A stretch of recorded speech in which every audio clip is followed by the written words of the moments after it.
Hello, Maslow. That was surprisingly fast. Are you sitting on the phone?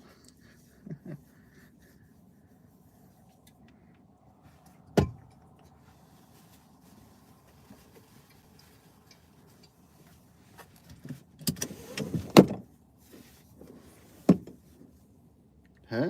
Is it my? Today? In Norway?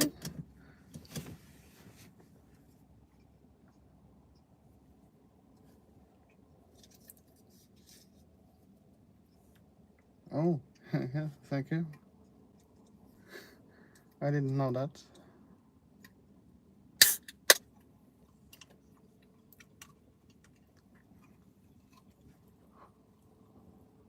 But thank you so much for mentioning that.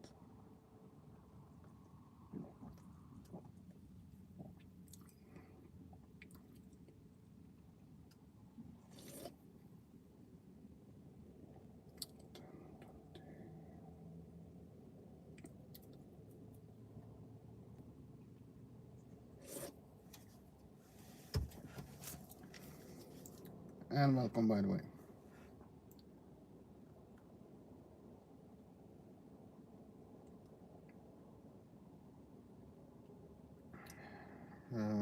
Have you? You have? Ah, and there. Oh, okay. 8:36 today. Early bird. How is the sound and picture and everything?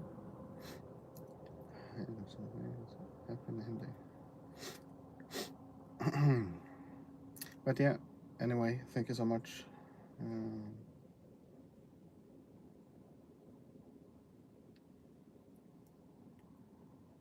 Yeah, thank you so much for that information. And of course, I didn't plan to stream today either. That much at least. So, so we have to figure out the way it will go.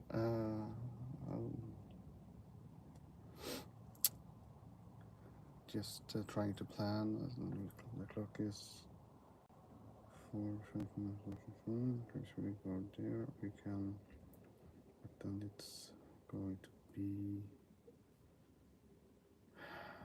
Yeah, because it's. Yeah, of course. If we take that one there, then we can take. And see. I'm just going to restart the app here because I can't see.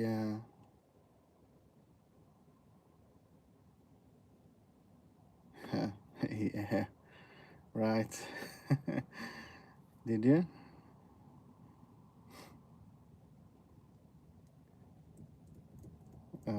I never basically plan to do it other than what I feel and what fits into the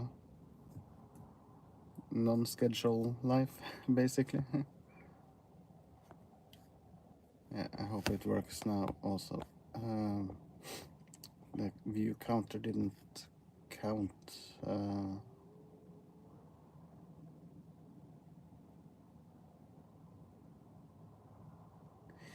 Yeah, it's more like, but even I didn't know that I was going to stream today, just a few minutes ago, so. But we need to move on here, because what is happening here? Why is you, huh? Why are you like this?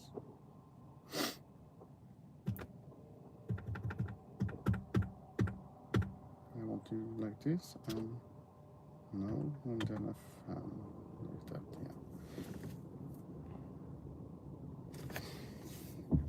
yeah. But yeah,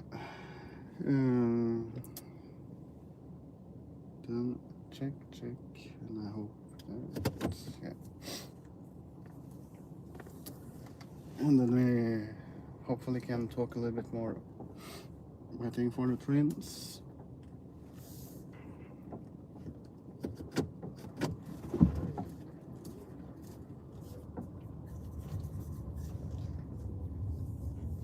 And let's see how many that will watch the stream today.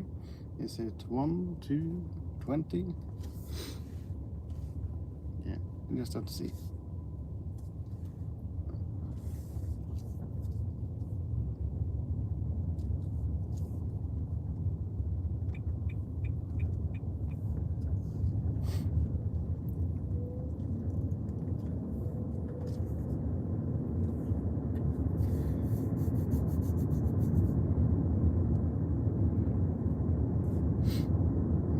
Should we take the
surprising that we actually have a lot of tunnels where the stream basically works quite fine.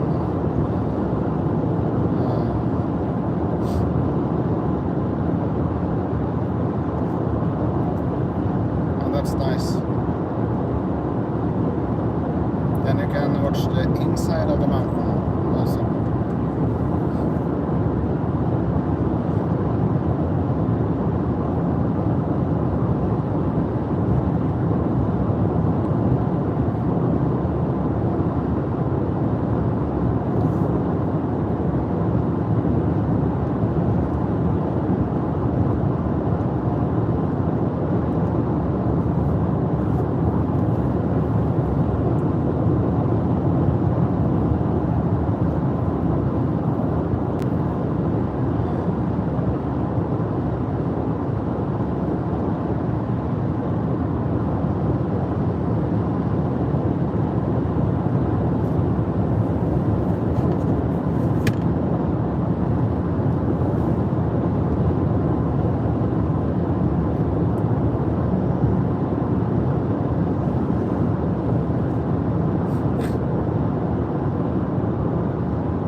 here, of course. To the left here we have the old train stop, Askim Næringsparken.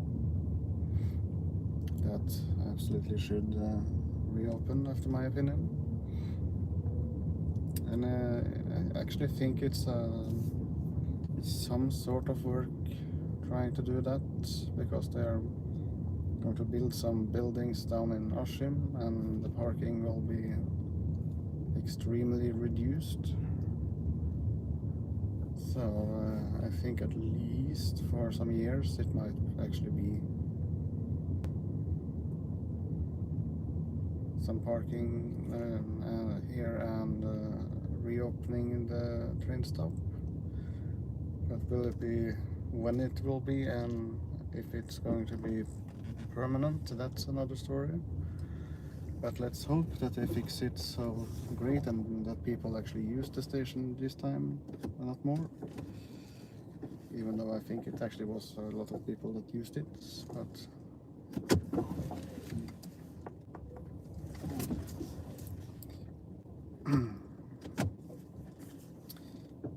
but they are actually building a completely new industry area. Just a few minutes walking from here, and with a few minutes I mean, yeah, 3 to 7 minutes walking or something. So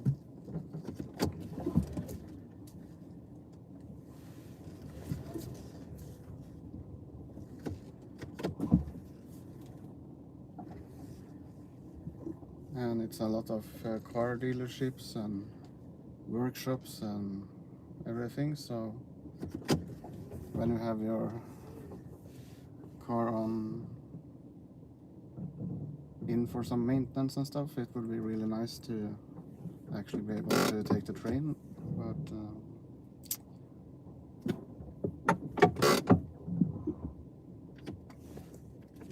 But you know, welcome to Norway. But here,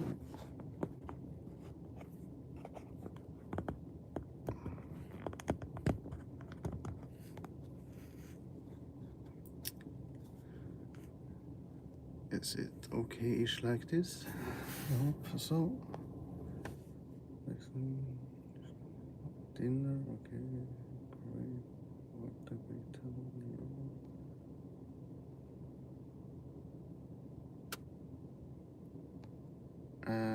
Okay, what do you mean about that, Masla? If you are back?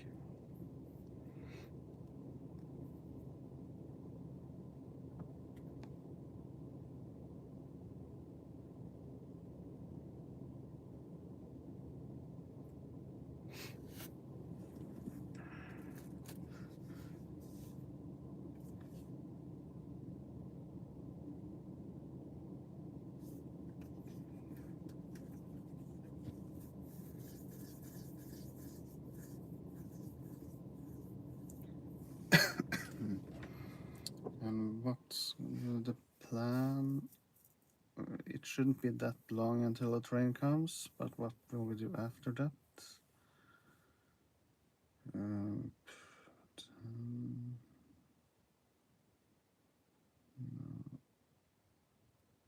19, 20.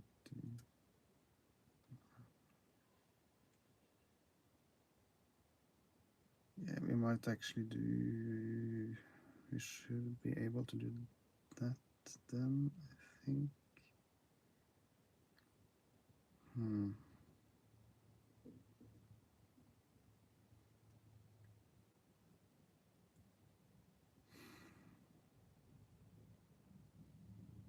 Yeah, I think that will be possible.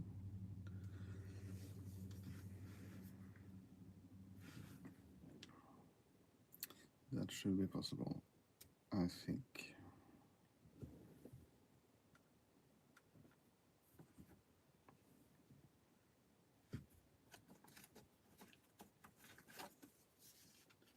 Yeah, you missed a lot of things.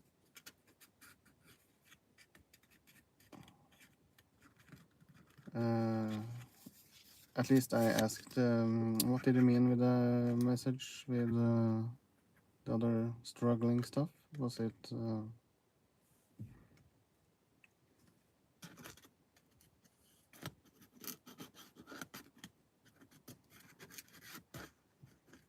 And you also missed me trying to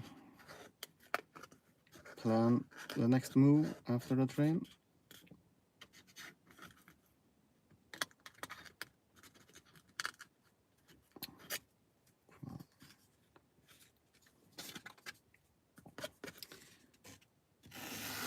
Of course, this is random, so I have no idea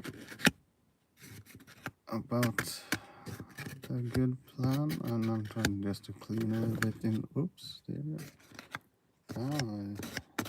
Just something got stuck here.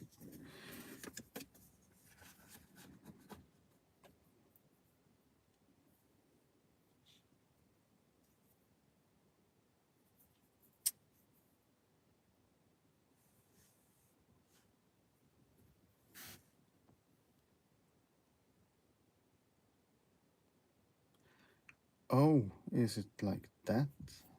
Is it that bad?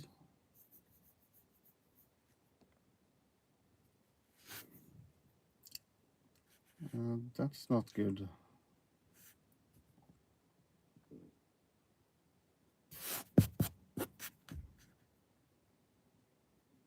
What company was that again? Was it on rail? Or was it... I haven't, sadly I have to admit that I haven't been watching too much videos from her lately. But I knew she struggled a bit with some video stuff also, or at least YouTube stuff, I think. But what company was it again? I think it was...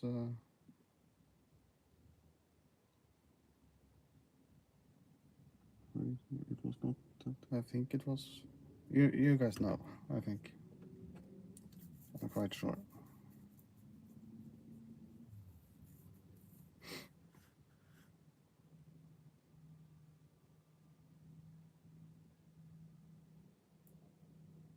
Don't tell me you are going to stay there now.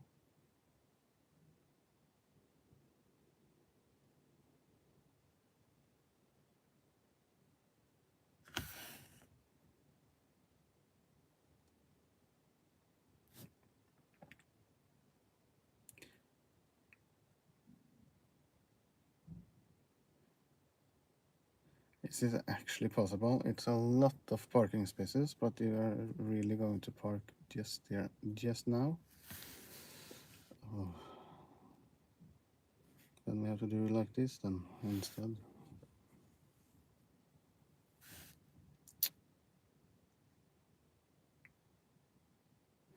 Yeah, that's life.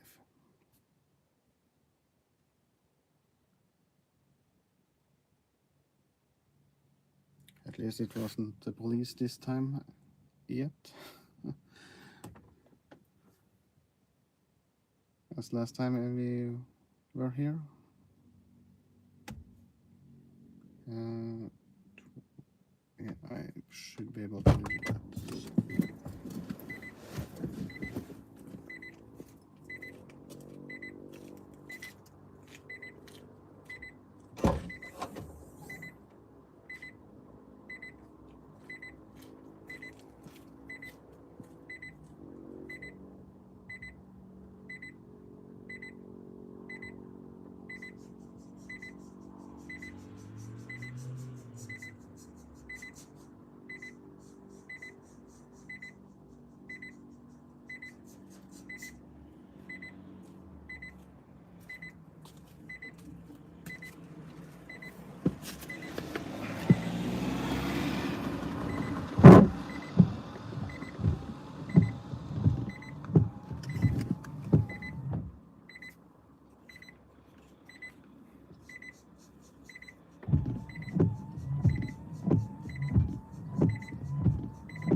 what it is.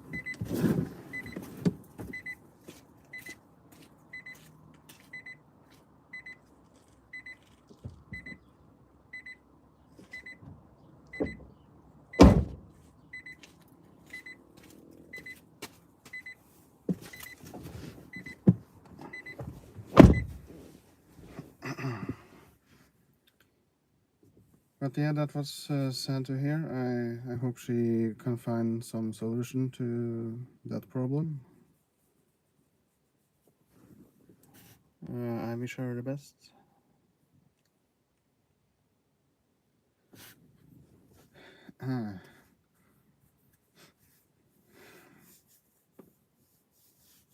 It sounds quite stressful.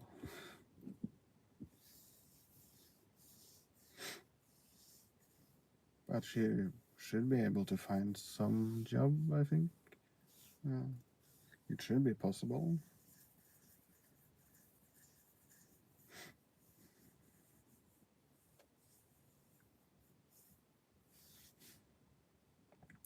It should basically just have been NSB, Norwegian State Railways, in the good old days, with safe jobs and yeah.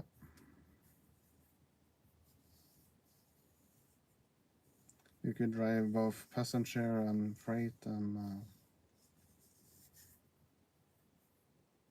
just one day you are driving a freight train, another you're driving a night train, and another train you drive the freight train back, and then you ride a day train, and yeah. But yeah, I think the train should be here in just a, if it's on time at least, it should be at Slitu now, and that means that the gate will activate within 2 minutes. It should do, if I'm not sure exactly where the point for the activation are now, because I don't think it's fixed points anymore, at least on the track. I think it's more like what the signal system is programmed for or something. I'm not sure, but and it can vary a lot of times, actually, at least the other way here. It can go down 5 minutes before or just half a minute before, basically. It depends so much that it's actually quite crazy. But the direction now, it should be quite fixed. So I think 1 to 1.5 minutes before or something. And that means that it should be almost when the train leaves Slitu, or not more than half a kilometer or a kilometer or something. So that means basically in 10, 9, 8, 7, 6, 5, 4, 3, 2, 1. Nah, not. But it should be really close now.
Yeah, that was the train, almost on the second.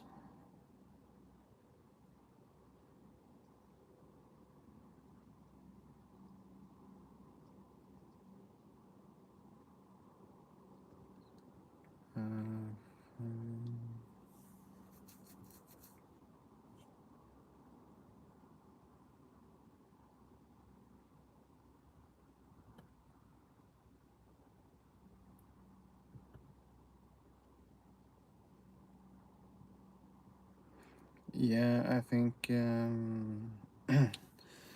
heard a lot of that also. I think that Cargonet is struggling to.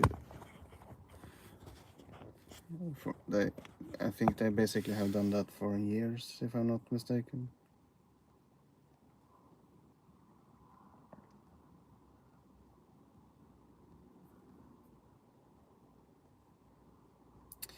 But thank you so much for a like.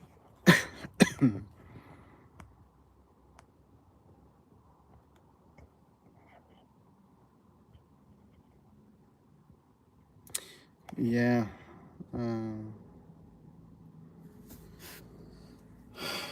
That's a story in itself.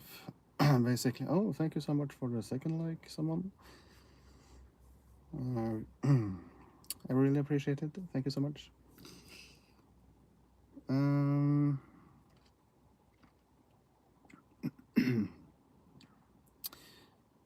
Yeah.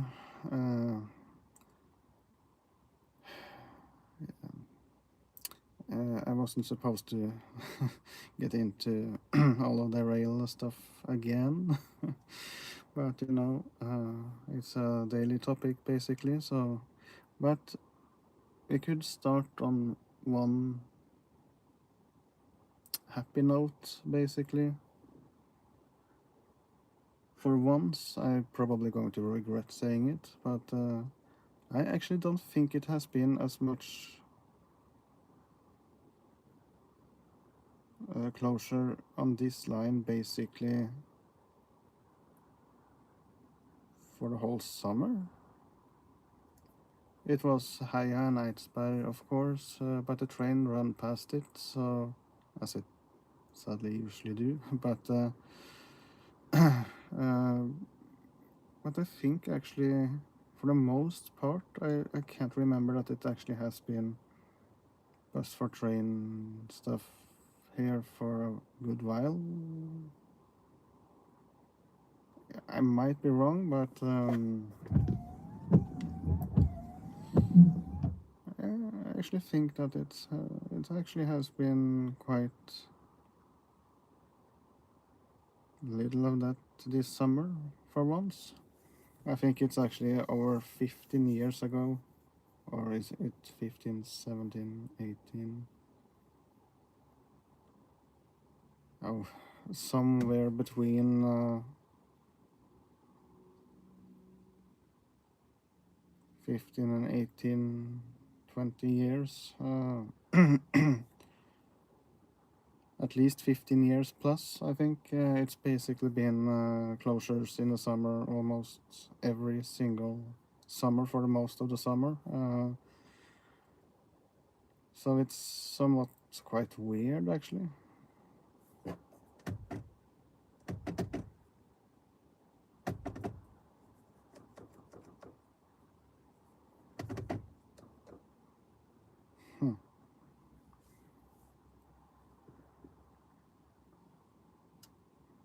Hello, bird. This is become a bird stream. And there it went. But yeah,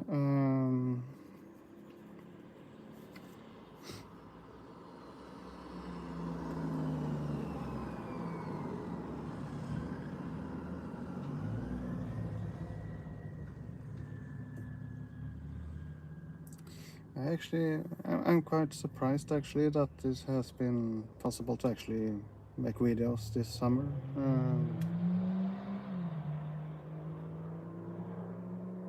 That does not sound like 50. So, that's the speed limit over there, but yeah, okay. But yeah, time-wise, we have to go.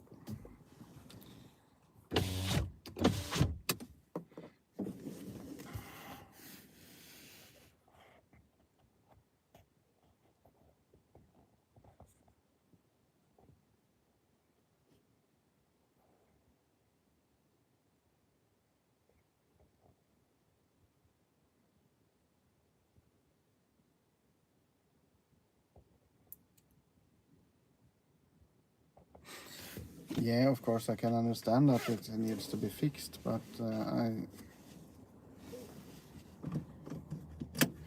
basically think that it should be possible to do that in another way that doesn't disrupt everything all the damn time.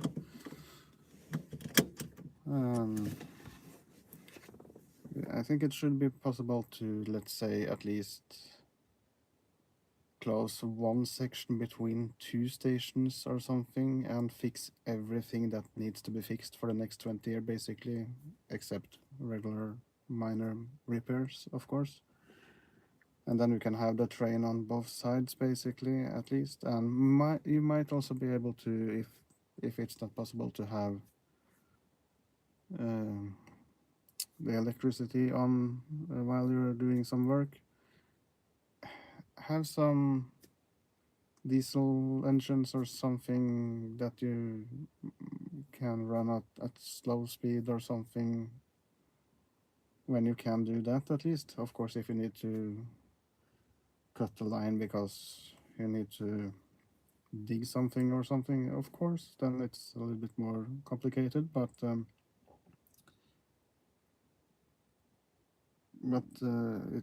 it's also possible if you need to dig for a long time that you actually reroute the track around the work area sometimes also, so like they do some places. And of course I don't know, but I think it's something weird about this mentality in the rail industry. Something it should be possible to do things in a way that disturbs things way less, at least I think. Of course there's more trains now and stuff like that, but what's the point with more trains if they basically are not trustworthy? That then you have to just make some more gaps in the regular schedule for a while and do some more work.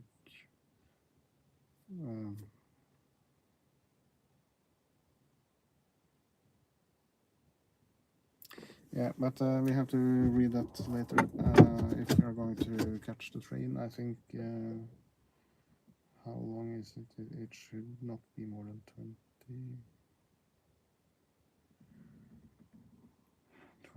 and then we go. Are we going to catch it? Yeah, I think if we go now, then we can. And basically, it's okay, Vasla. You know that I'm quite interested in the rail politics and stuff like that. So,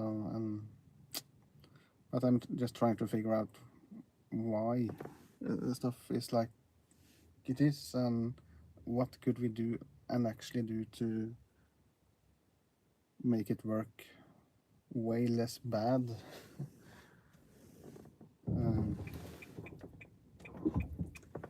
But I'm probably not the only one that's thinking about that, basically, at least outside the rail stuff.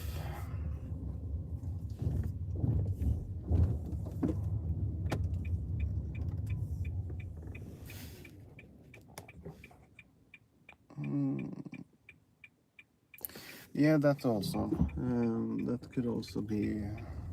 But I thought more about if you have a section of track you need to work on for a long time, you just reroute it around a few meters, and then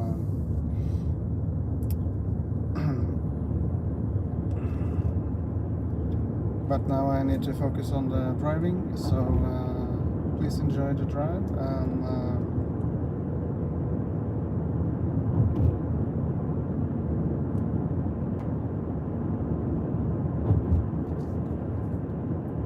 then we can probably have some more time talking in a little while.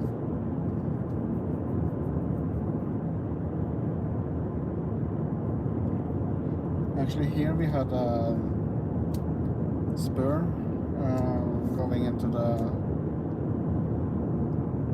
stuff on the left here. Gressvik Sport, I think it was, G Sport, and some other companies.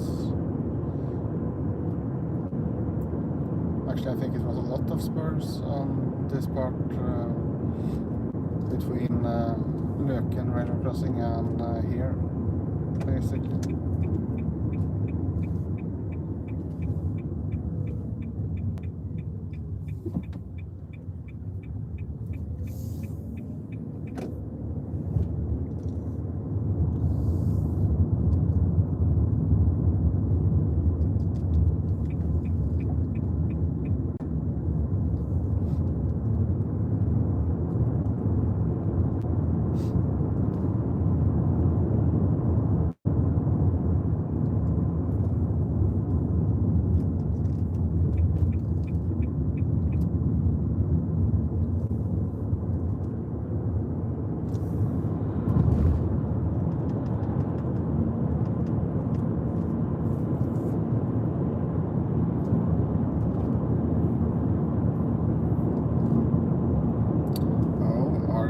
Actually going too fast on this section.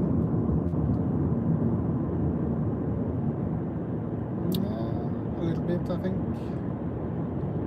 Oh, a lot actually.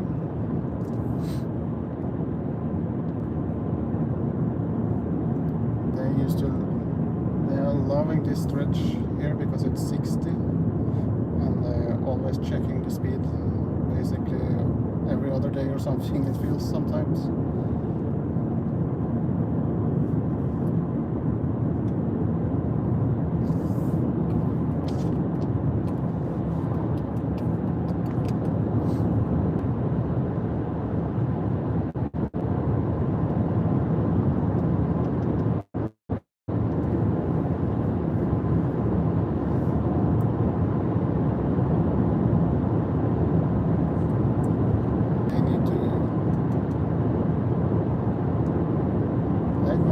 Fast actually.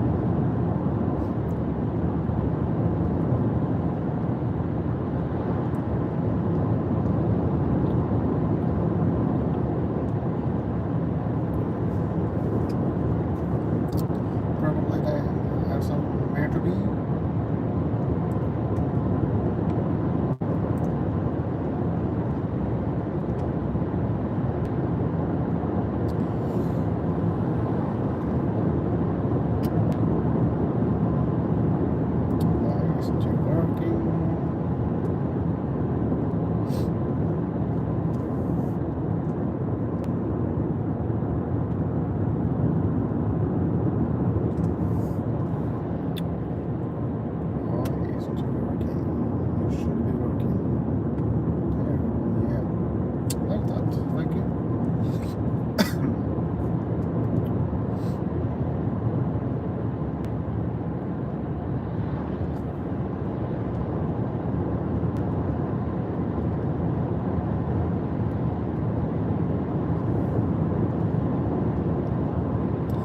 Please, by the way, tell me if the quality is okay and stuff.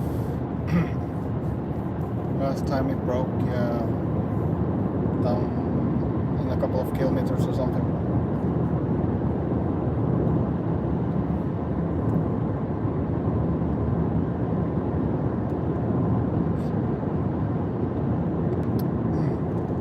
Yeah, thank you so much. It should be okay-ish around here, I think, but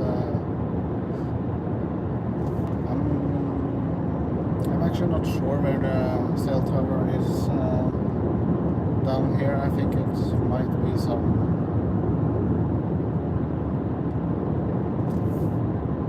some bad signals coming in a couple of minutes.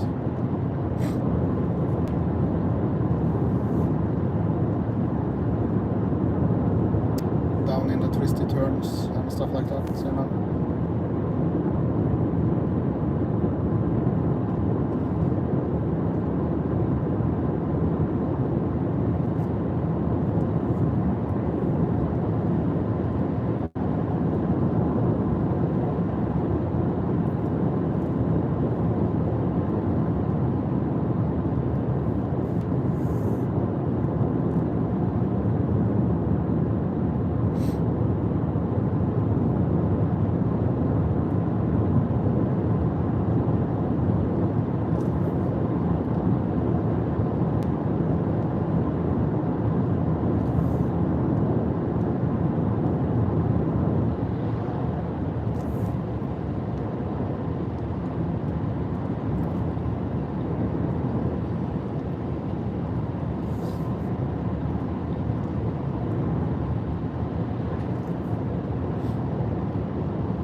From here, I think it should be a bit more difficult signal stuff.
Dropped out when I turned here the last time, I think, so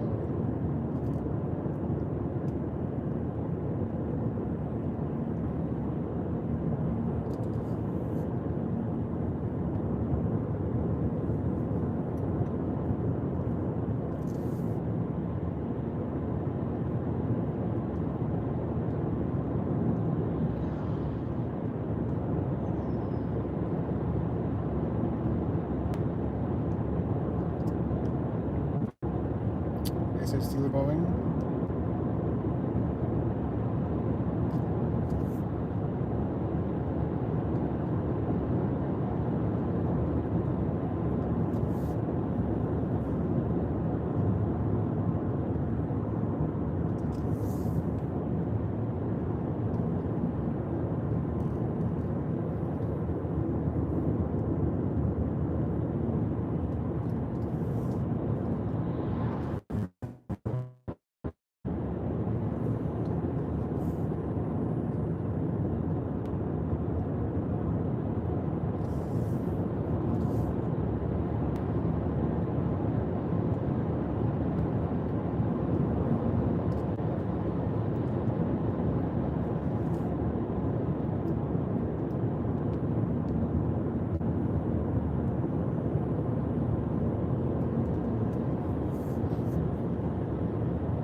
Become better now-ish.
remember that I think it's a crossing that I haven't showed you guys too much actually.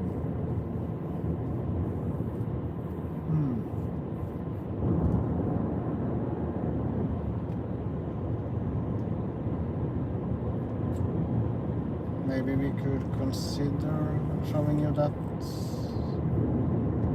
or I could consider showing you that after the trains.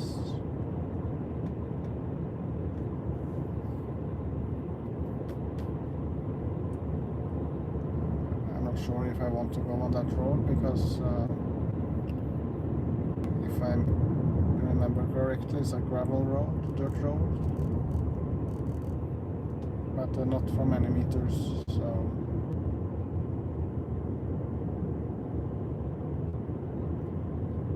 we could look into that a little bit later.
Here we have Rakkestad station.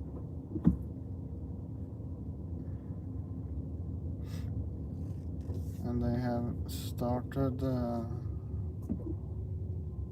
work on the platform here. I have taken some pictures, a lot of pictures actually a few weeks ago.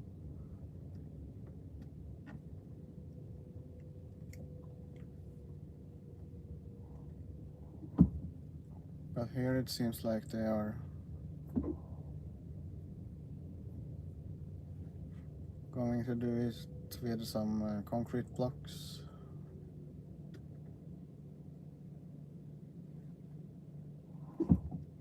So a lot of concrete blocks.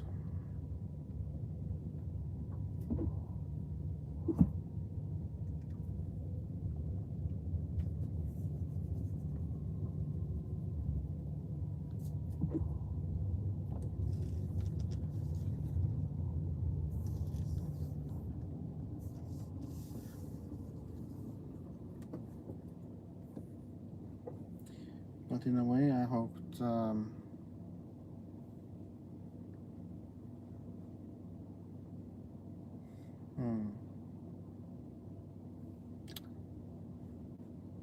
in a way, I hoped I would have made a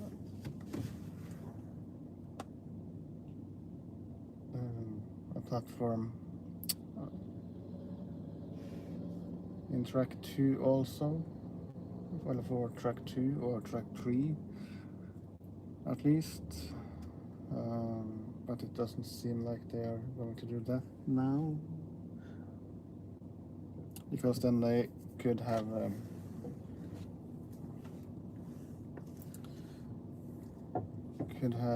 run the trains basically all the way here, even if it's delayed and stuff like that. and get more flexibility to meet other trains in the future and stuff like that. So, but I have heard some talks about actually making some more train parking in this area in Rakkestad somewhere at least. So I'm not sure if they are going to do it on the station here, more or less like in Mysen, where they have a middle track with train parking. So I should probably search a little bit for that to see if I can find some pictures and concept stuff, but in a way I don't want to have too much destroyment of the old station, of course, but it would at least be nice to have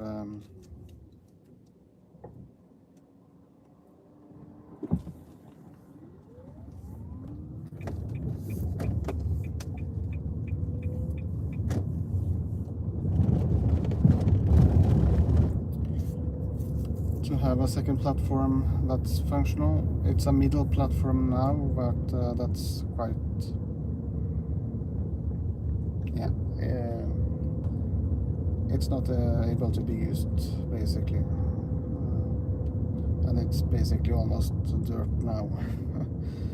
The planks are really bad, the wood there.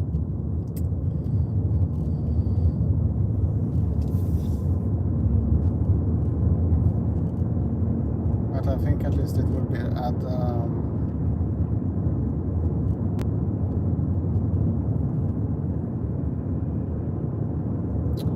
way more flexibility if they had the two platforms with two tracks each platform here in Rakkestad.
Look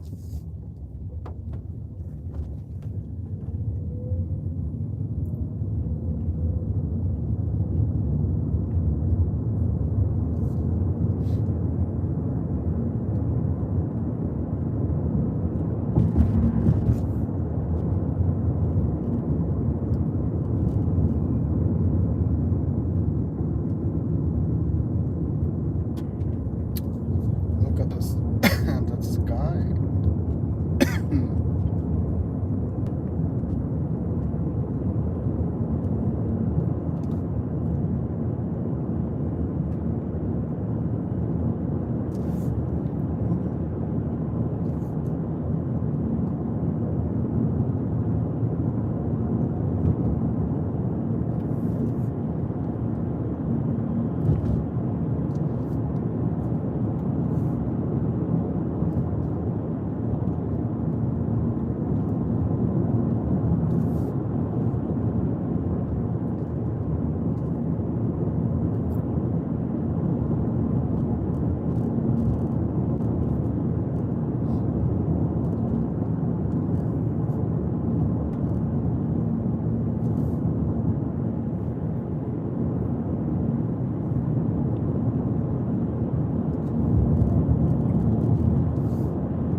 Is the signal back? Normally, I think it's grayish here.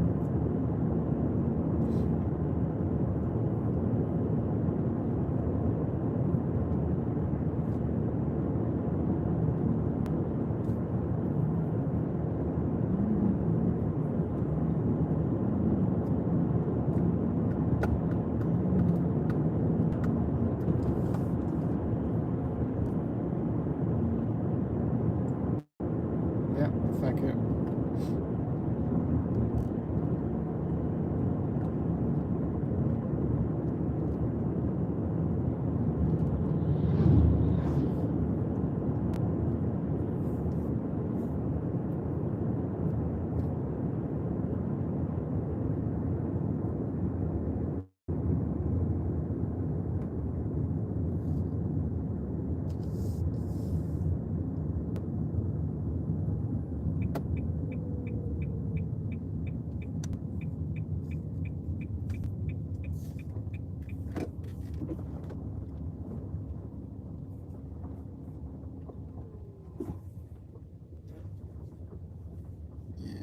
Not a lot of new stuff, it seems, but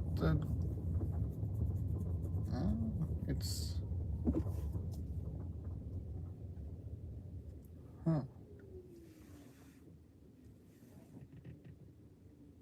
excavator isn't here anymore, but the screw is. And garbage, as we talked about before.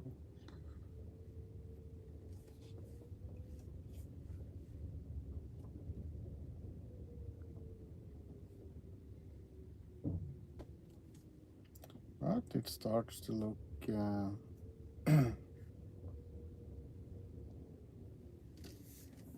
are they digging there too? What are they digging for there? Gold? Maybe.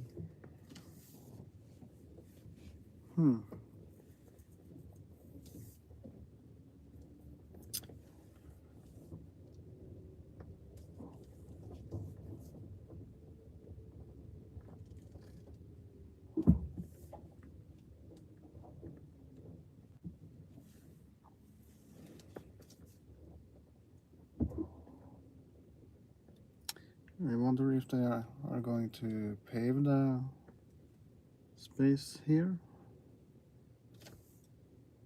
or not.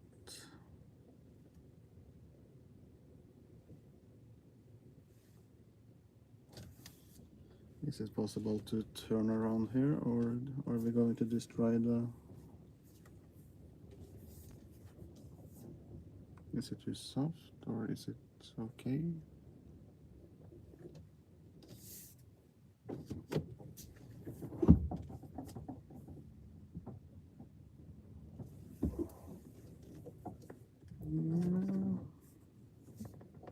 It seems to work, but I think the front wheels need to be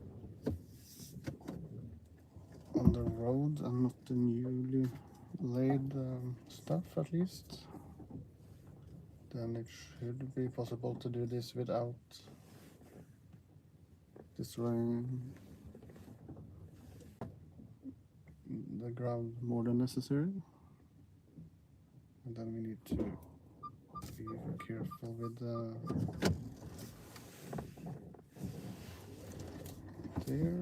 rail stuff.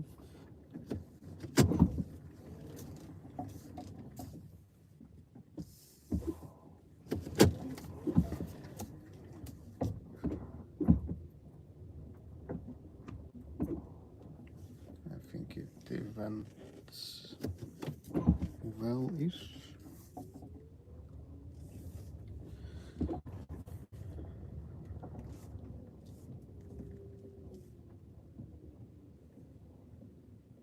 Can see my tracks there, but not too much.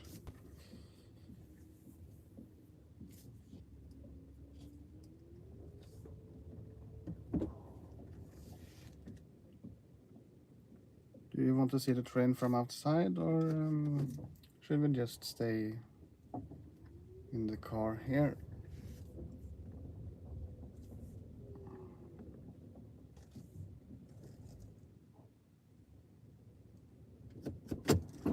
We could watch it from here.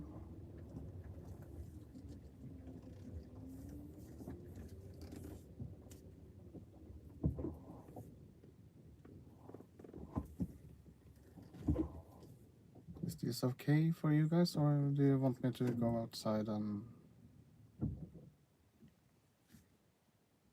watch the train from the platform?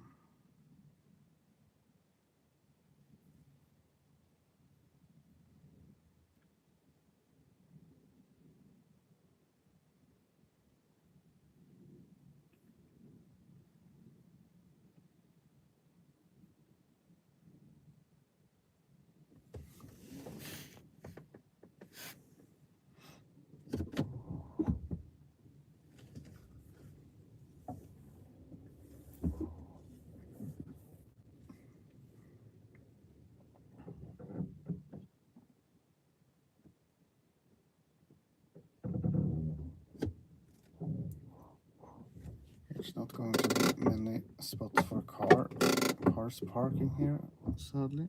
And I also newly read that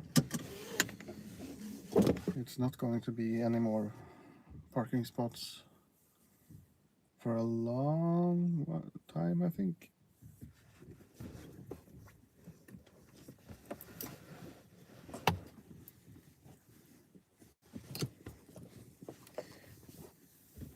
And the reasoning is just, welcome back, Vidar.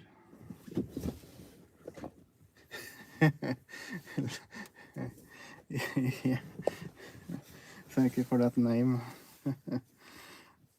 Yeah.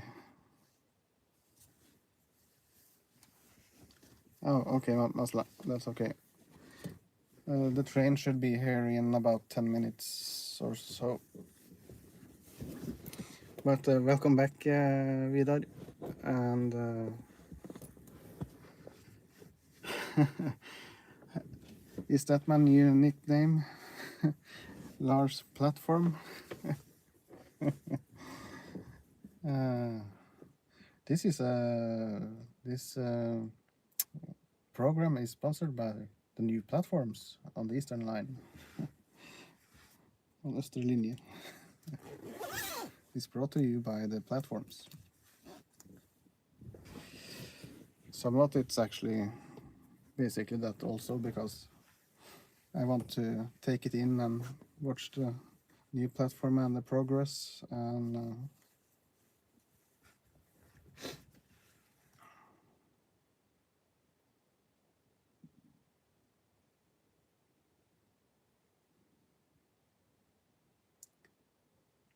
ska vi se.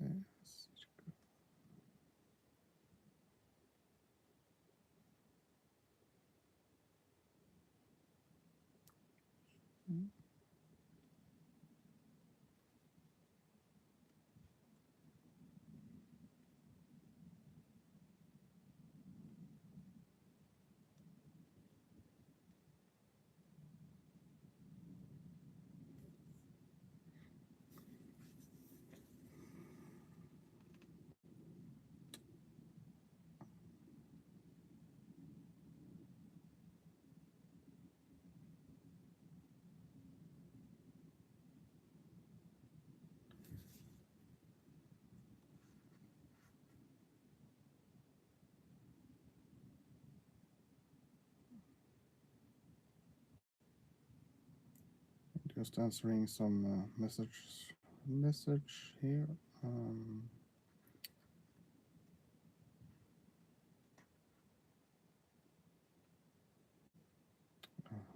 it. Just the build.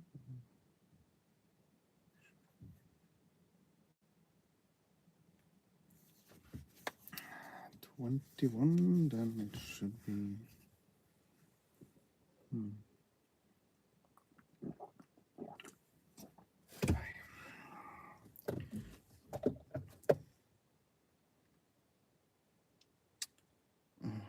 Are you going to work? Yeah, if I use that one,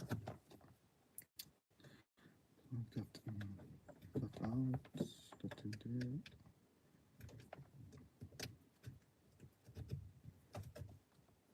I should have enough power, I think. Turn off the card. Oh, damn it, you are quite hot again, you guys. But it's quite chilly outside now. It's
that could be useful.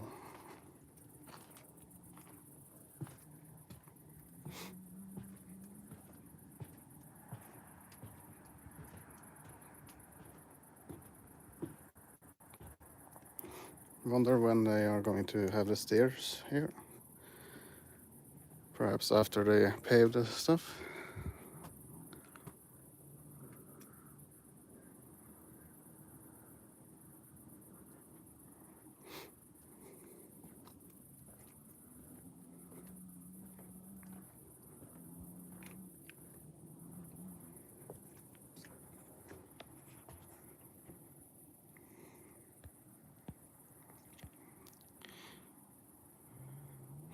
But I should really try to get a gimbal or something. I think this is quite shaky. I just have to get some money to do that, and some. I need to remember it also, and try to figure out what type of gimbal I perhaps need.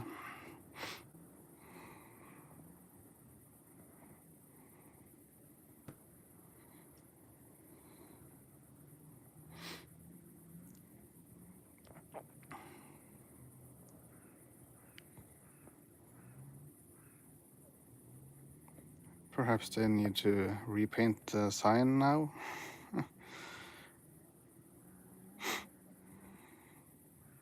But I hope they will continue using this. Actually, this is quite nice. It's a quite nice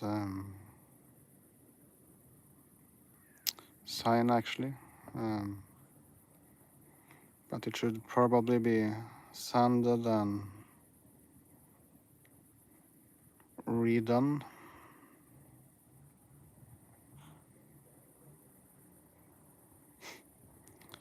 Do you guys remember this stuff? Oh, already? Seriously?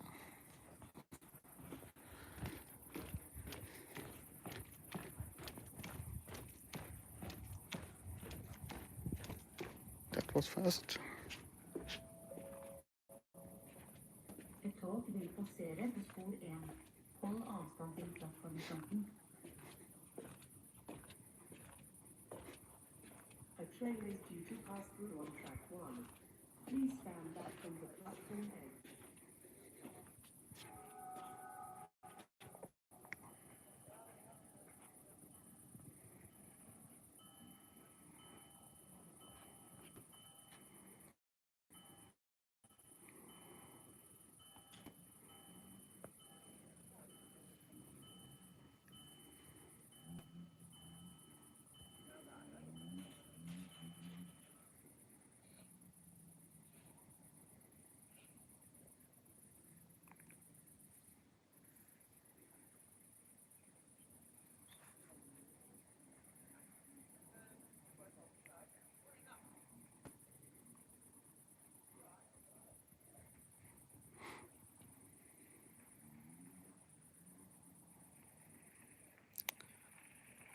I hope the signal holding up.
How was the signal when the train passed? Was it a bit jerky?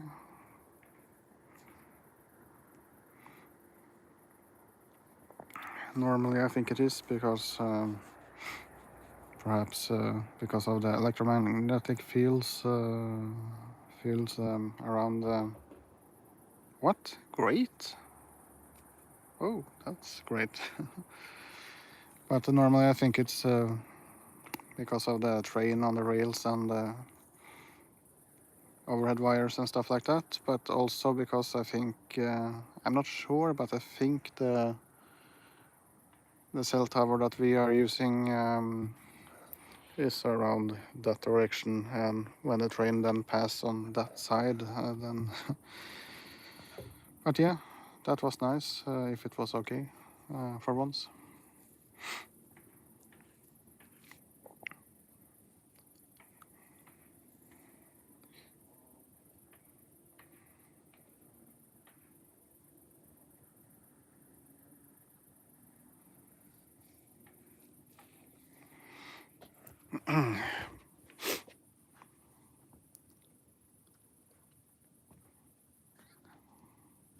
What was I'm going to say? Yeah,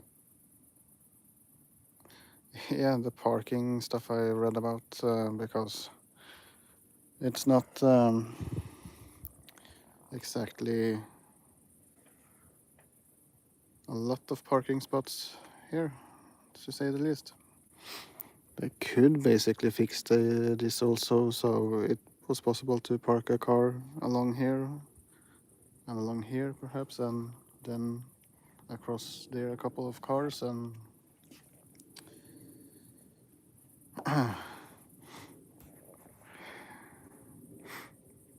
but again, reading these excuses from the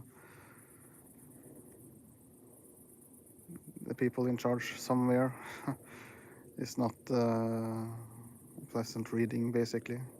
Except that for once I actually read a few days ago one of the more possible or plausible explanations that actually made some sort of sense-ish for once, and what the reason are for not wanting to stop here. Not that I accept it, but it's somewhat, at least 5% true.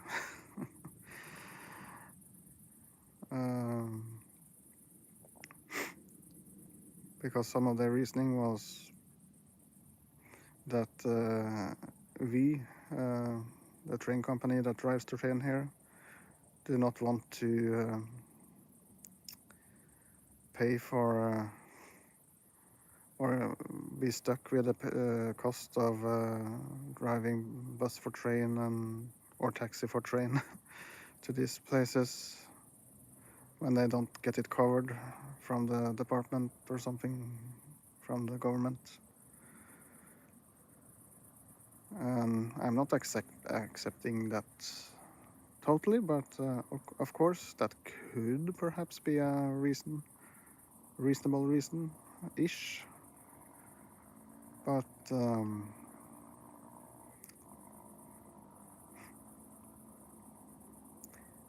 then I think that's just an easy thing to fix, because for the first, just don't close the line all the time. So that's necessary. And then if it happens, when it happens, yeah, it doesn't take that long time to actually have a taxi go to these places. It's actually quite fast to go these back roads compared to taking the main road, actually.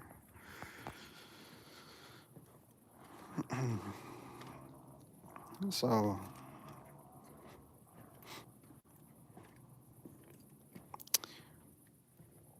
but it was also quite funny to read something I read yesterday, I think, where they talked about the parking here, and no, it's not going to be any more parking here for a good while, because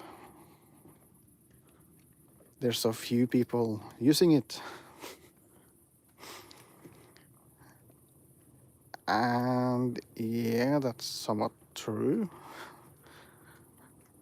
But on average, I think they said around 10 people. But if you consider that it's basically no trains actually stopping here, then it's actually surprisingly many people. So think what it could be if all the trains stopped here. I just have to check what they are digging here. Ah, okay. It's probably that. But somewhat it at least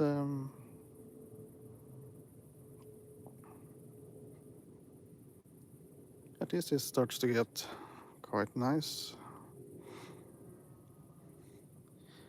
But now I can't stand leaving here again without picking up that screw.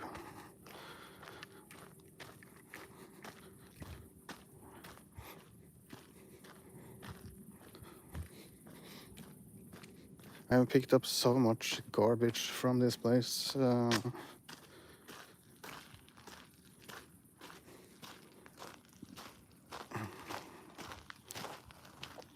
But now this screw is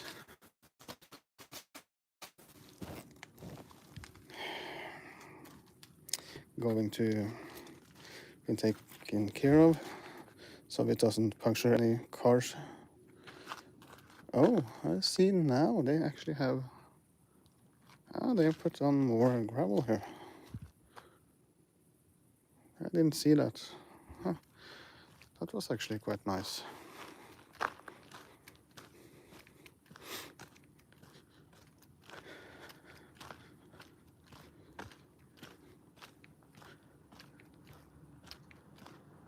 Huh.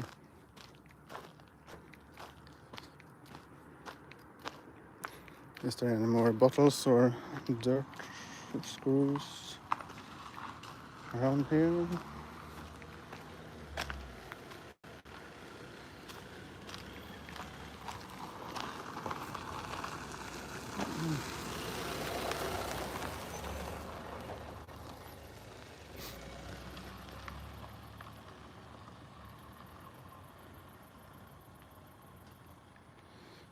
But yeah, this we basically saw last time, but it might actually seem like they are going to pave this, or that's just some wishful thinking. And since last time I have put up the earthing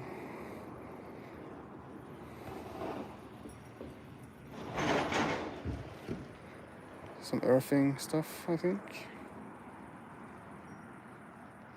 Could have been, yeah.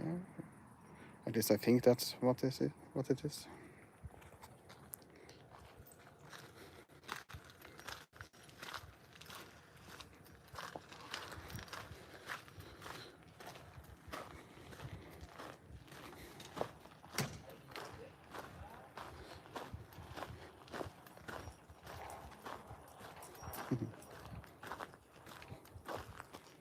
Is that one more? Huh. It's one more.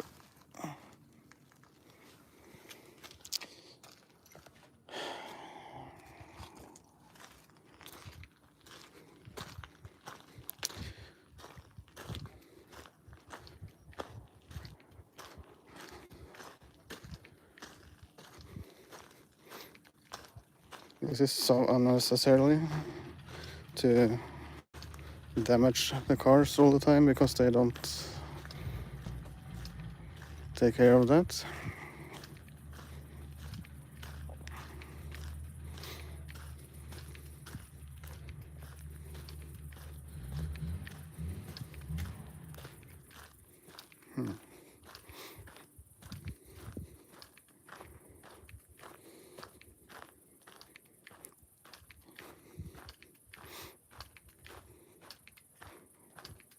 Yeah. But at least then I picked it up.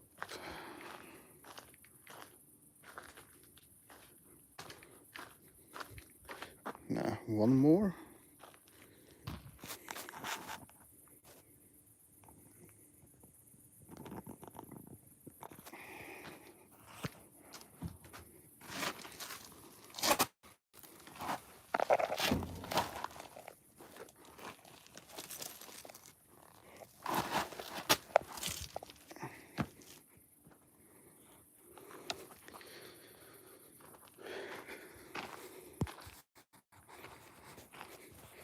So,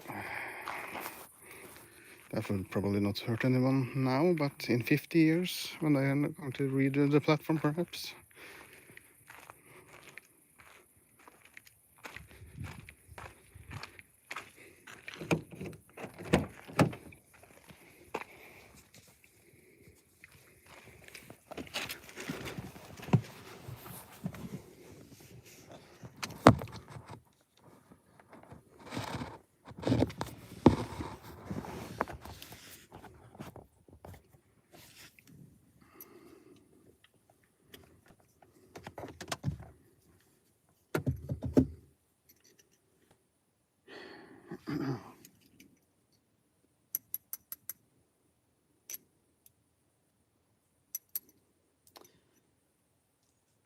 What type? Oh, the one screw is... No. It's different sizes. And it's a new type of screw that I don't have the...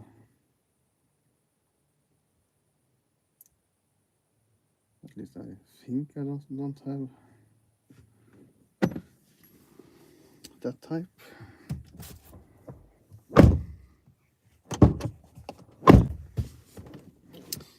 Ska vi se.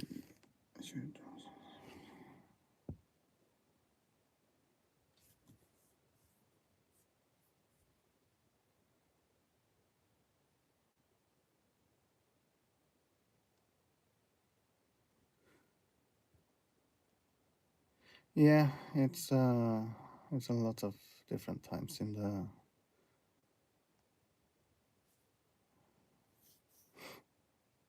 train and everything. Yeah.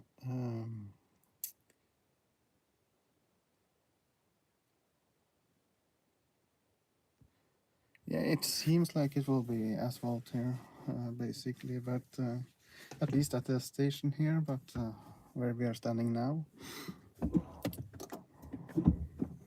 But I'm not sure.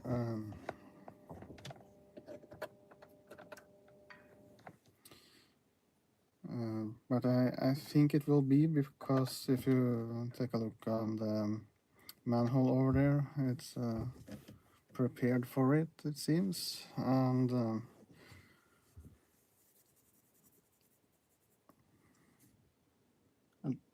but if it's going to be on the road, that's a different story. I'm not sure about that, but here it seems like they have put some oil, some chopped up asphalt or something oily-ish, some oil gravel or something. But what was the other thing? Maybe there's and how many people? Yeah.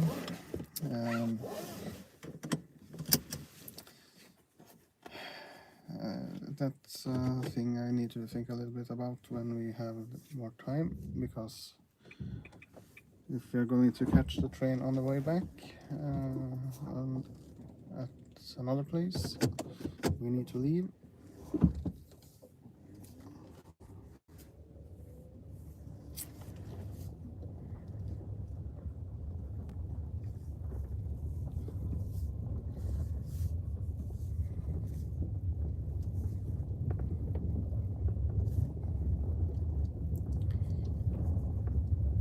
But I think it could be, of course it will never be a billion or even a million people using this, but I think if the train runs for a few years and people can try to change their habits and stuff like that, getting used to that it's possible to use a train, I think it will be surprisingly many, not hundreds and hundreds and thousands, of course, but I think it could be quite surprisingly many, actually, considering this is a space. And even the next station we are going to, I'm quite sure it will be. It might even be a few hundred sometimes, some days, basically, at least, or several hundred actually, throughout the day, if every train stops.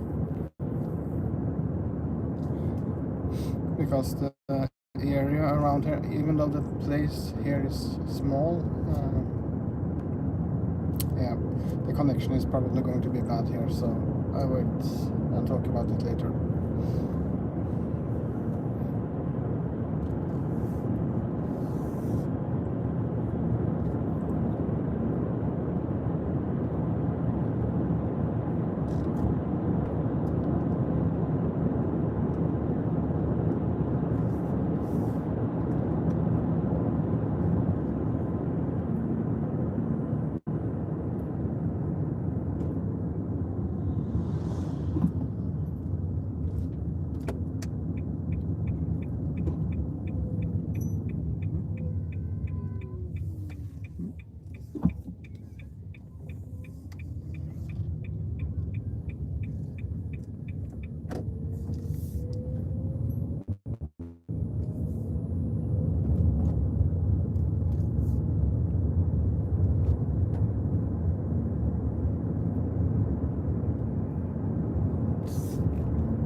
is that?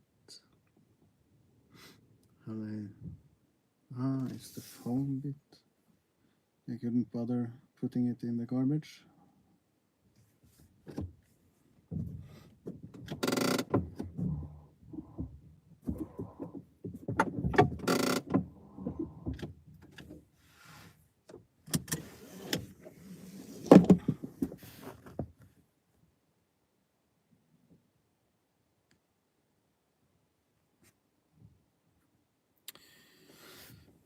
But yes, how is the connection now? And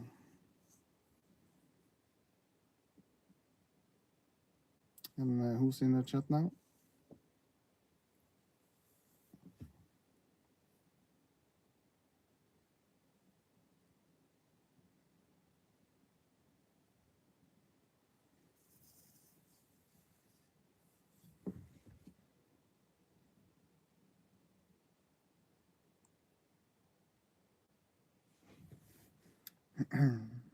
Who's in the chat now?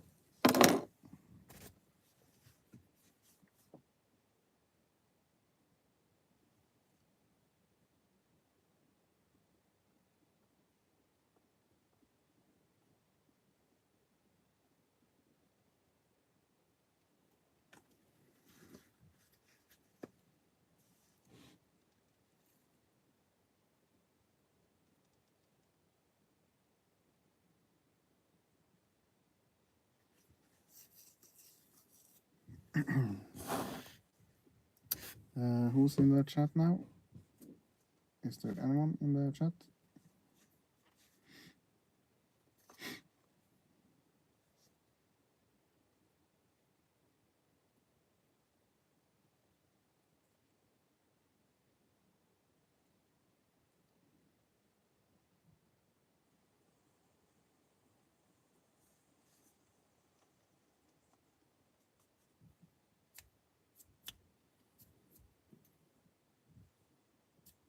Yeah, thank you.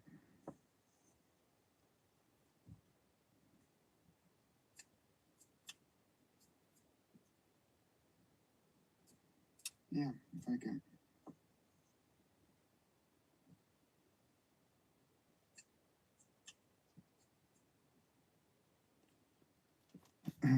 Yeah,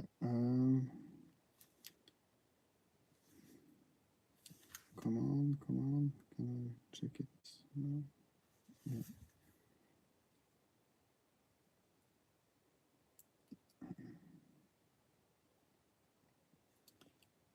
Was it really bad when I picked up the stuff?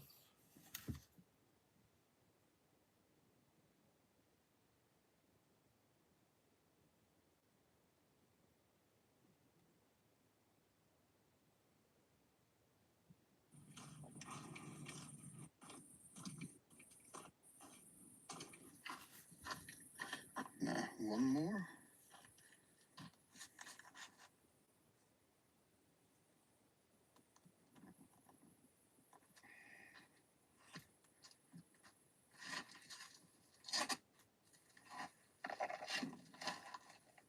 Oh, did it actually work all the time? Surprisingly. Yeah.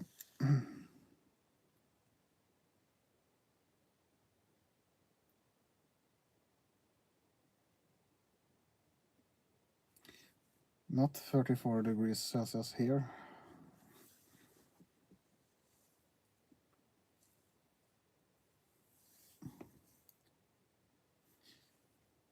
That was almost that for a few weeks ago, but now it's 12 degrees Celsius. It's actually quite chilly. But yeah, we have a few minutes that I can. It's 9 minutes to departure from Rockestad, so it should be here in about 15 minutes or so. But yeah, talking about how many people that might be able to use the trains and stuff here.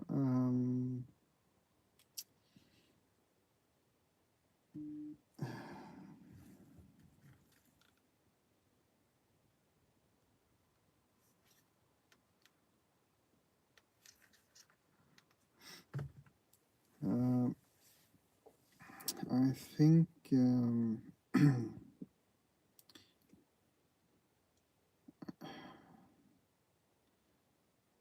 I actually think that Heia could have had, say that every single train that passes. I read that I was supposed to have a meeting in October or something with the department or something. The politicians in the area and stuff like that. And they had a goal that every single train on the Eastern Line would go all the way to Rakkestad, at least. And if that happens, of course it should go all the way to Sarpsborg and stuff like that. But Rakkestad is a victory in itself. So, but let's say that it has been that all the trains from early morning to evening, to late evening, and every train stops on request at least.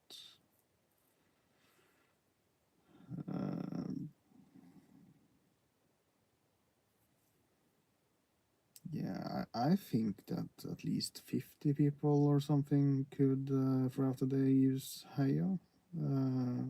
It might be more, but it sounds perhaps a bit too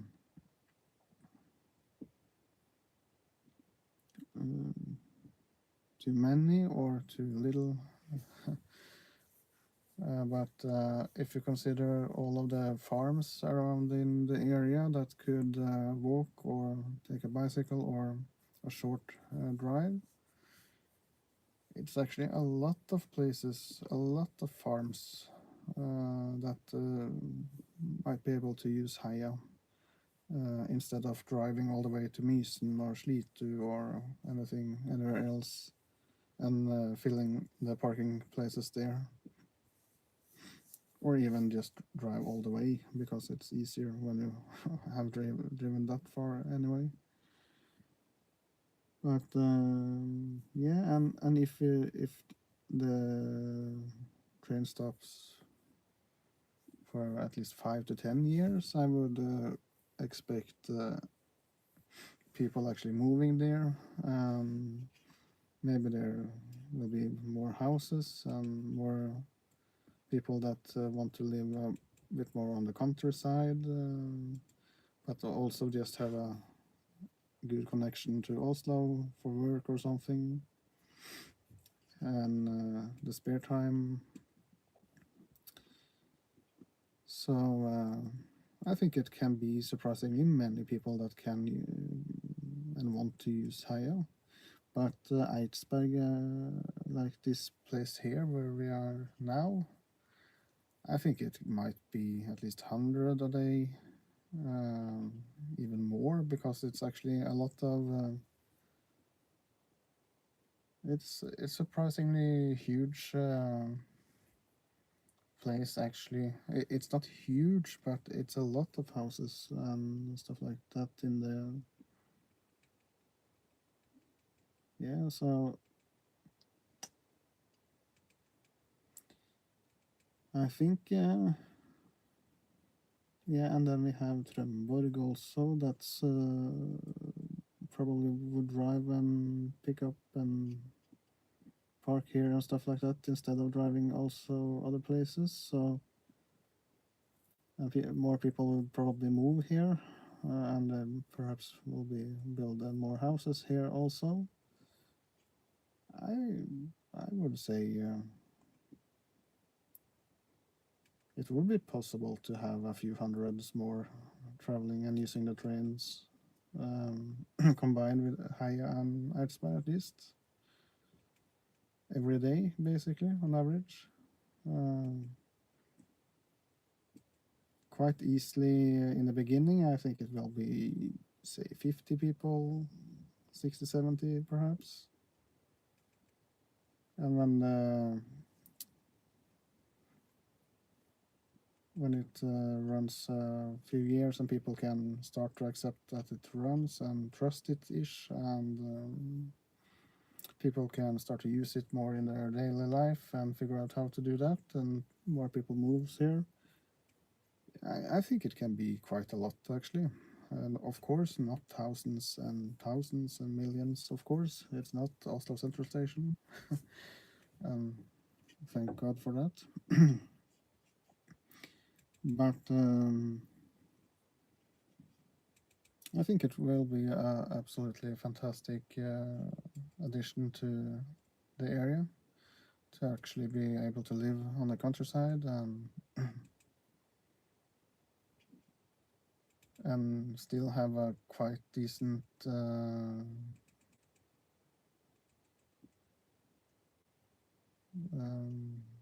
opportunity to take the train.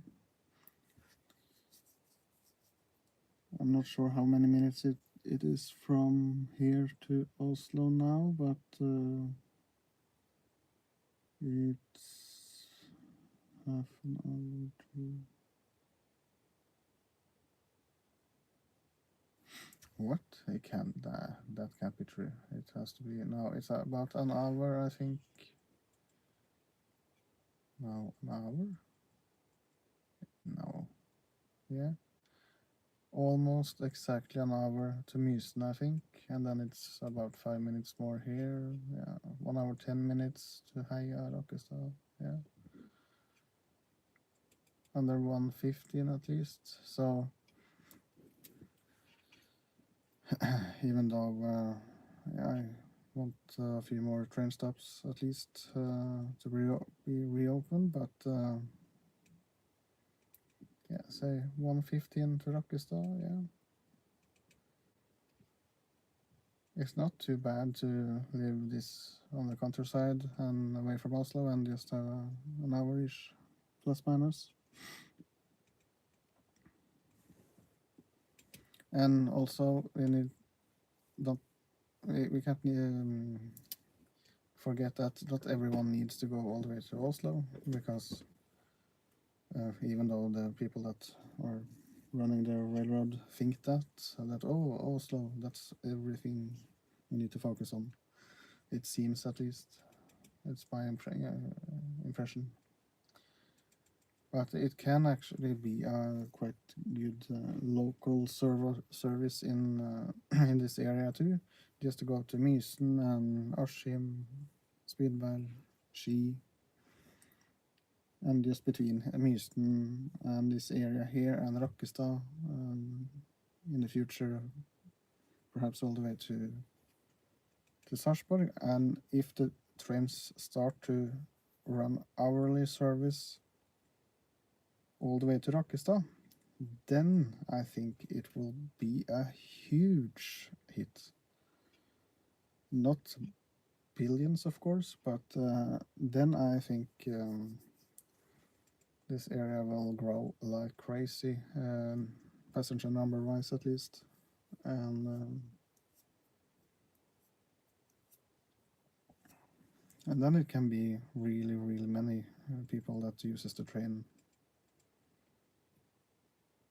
Because today, if you're going to Moss or Fredrikstad, Sarpsborg, you basically don't take the train, even though it's just a half an hour, 40 minutes away.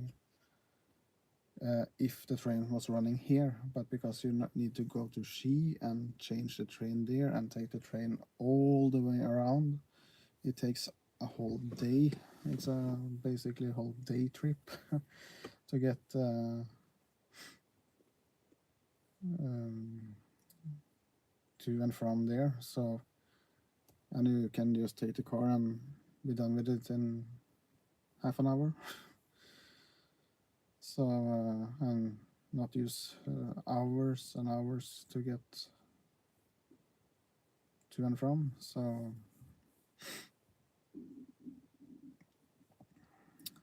and in some regard, I think it's a bit weird that they don't see that.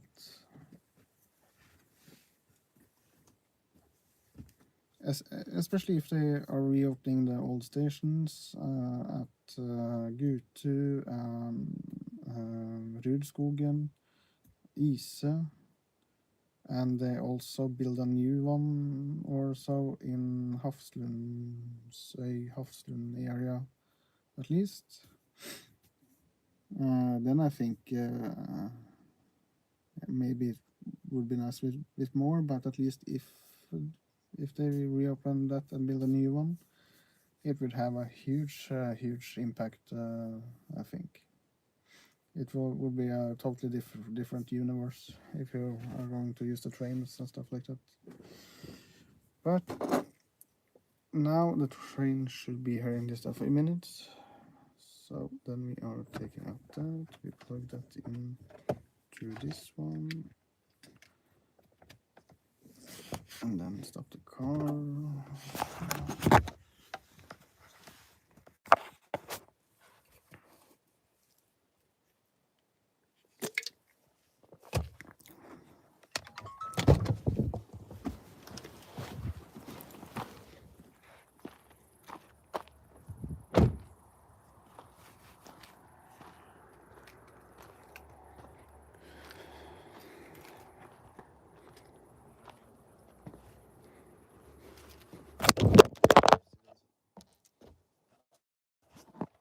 Sorry guys. Trying to get the clothes a little bit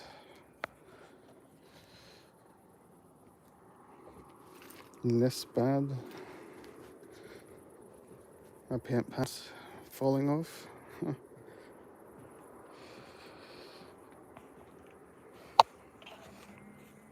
And of course I forgot the phone again. Yeah.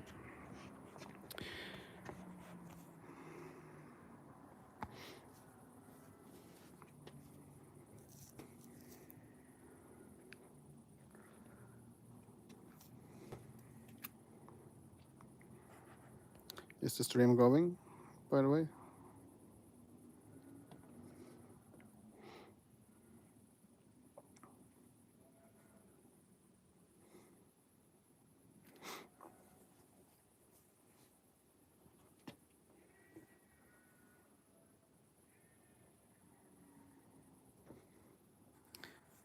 Yeah, I'm sorry about that, that I dropped you guys.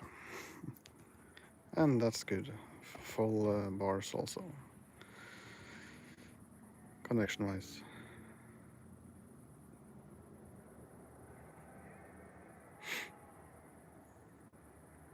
Can you hear the sheeps?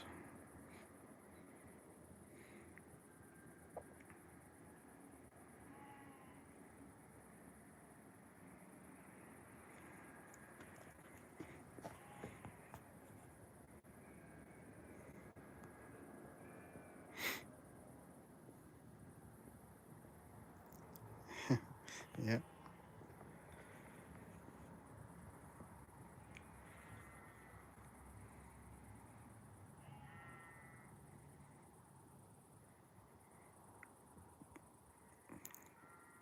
I didn't even know that it was sheeps here, I think. But that's the beauty of being on the countryside. Almost like Goatland, Aidensville.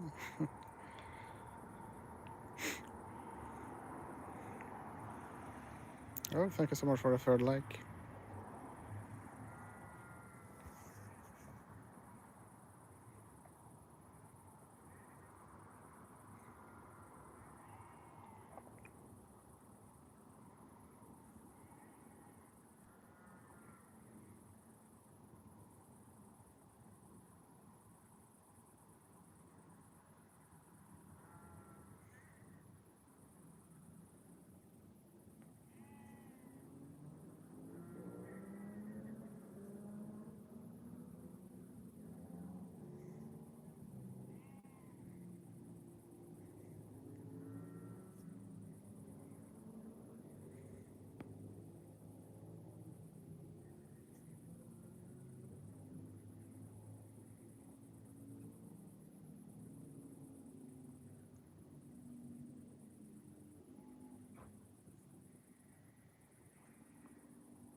I think the train should be here quite soon. I think the departure from Houston is at the top of the hour, basically exactly. And I forgot the phone, so how much is the clock?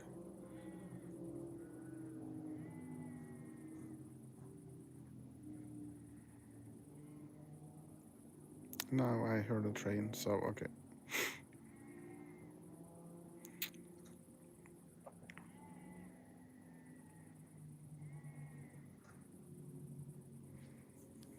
But was that at Korn or Gutu?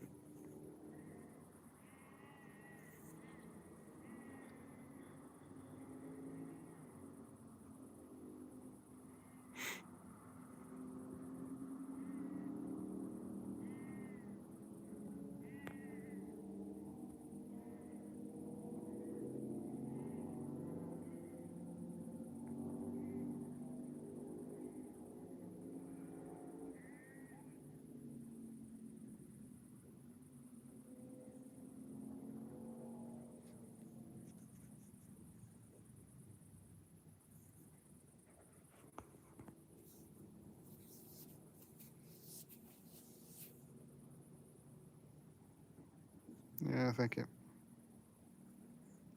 Now I hear the train here, so.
Yeah, and that was sadly the last train for evening on this part of the line. But tomorrow, I think the normal train schedule should start again. So then it will probably be even later. I think the last train back to Oslo is 22:47.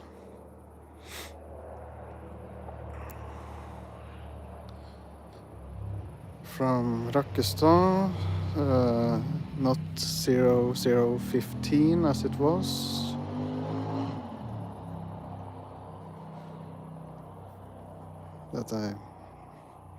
It should have been anyway, but I'm not sure if the trains are. I'm not sure if the train stays for the most part at Rakkestad now, or if it's going back to Mysen.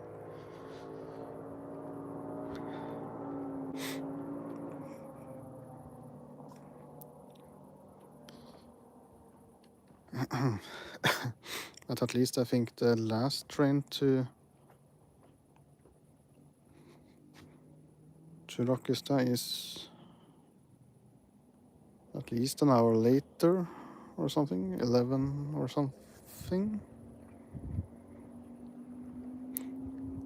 if I'm not mistaken. It was a lot of noise here actually. A lot of motorcycles and other cars and stuff.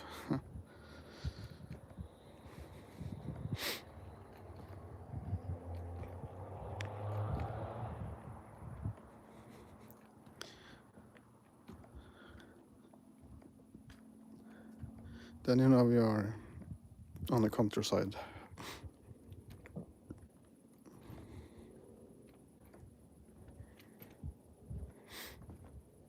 But of course, as always, I don't think I have said that today, but if you have any questions or something you want to talk about, please just put it in the chat and I will try to answer it if I can.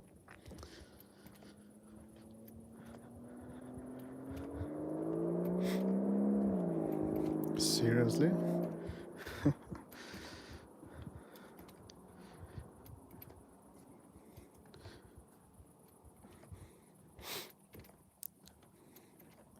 I had almost forgot how noisy all the fossil cars were.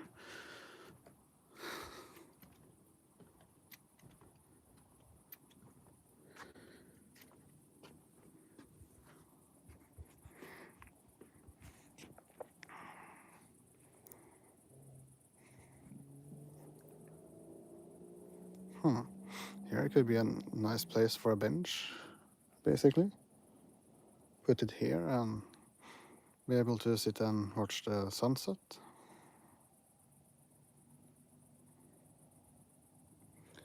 Or if that's going to be so easy. Yeah, it's probably going to be 2 more light poles over there, so it's not going to be this dark. But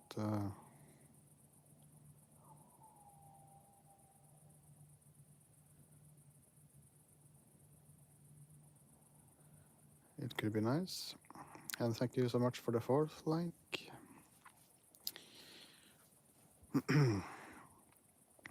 But yeah, at least I think this could be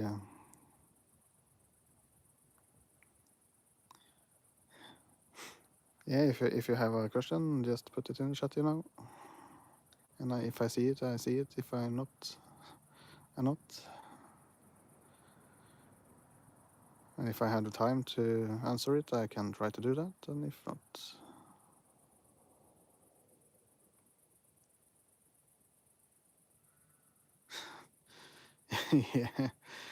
yeah, you can write it, and if I have time, I can try to answer it, of course. But if it's too bad stuff, I probably can't discuss it too much. But if it's just some regular stuff, then yeah,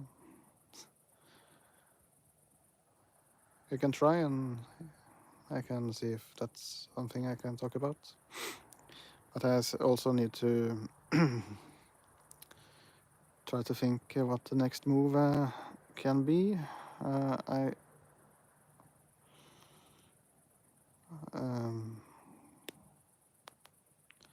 think I have showed you guys the crossing before, but I'm not sure. At least it's a long damn time ago. So it might be possible to go there and see if we can at least see that crossing. It's probably not going to be any trains there because it's on the part south of Rakkestad and between Rakkestad and Sarpsborg, but you never know. Some work trains is possible, even though it's far between.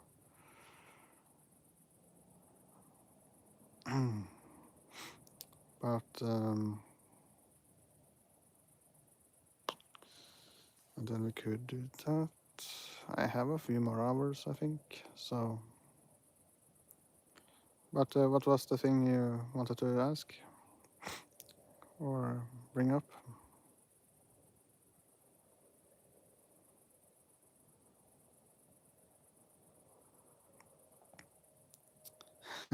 What was the was that the thing you thought about?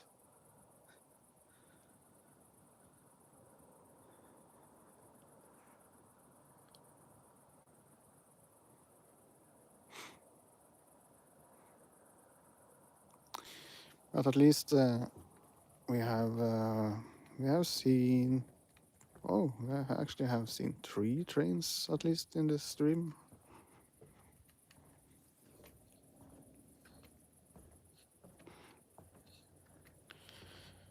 But of course, it would probably be nicer to show you guys things if there was more people on the stream. It might, of course, be able that other people are joining later, but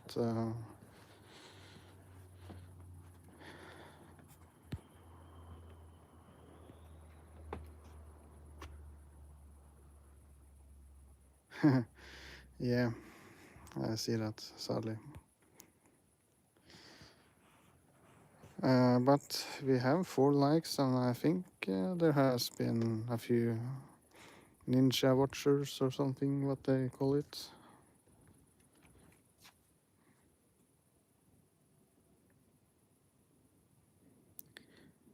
There I actually heard a train at Slitu. Did you hear that? Did you hear that, I mean?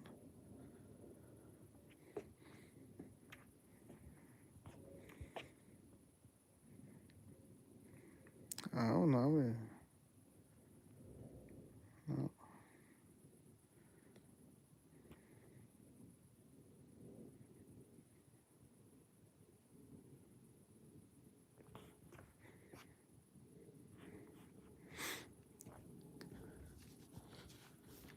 But at least that's basically also part of the fun, that you never know how many that's watching. And in some regard, I'm actually quite happy that it's not too many, but a little bit more would probably be nice. At least make it a little bit more seem worthwhile or something, or yeah. I'm not sure how you say it, but at least seem a little bit more useful than just standing here talking to myself, basically.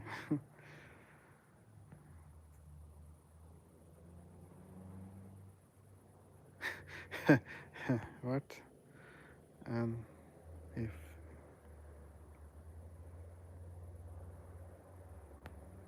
yeah, probably the damn mosquito also, but it's actually luckily it's quite few this year, and that's a really nice feeling. But it's from time to time it's a bug here and there.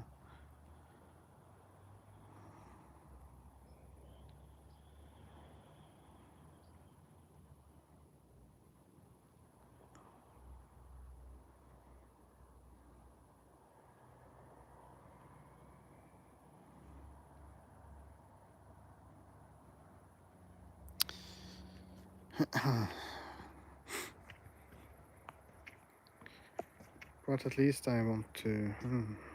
What is this? There's some. Ah, it's a moss. Probably from the roof when it rained really hard. We have one there also, and a few others, I think.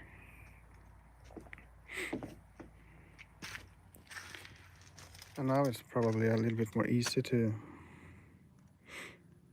see the progress here.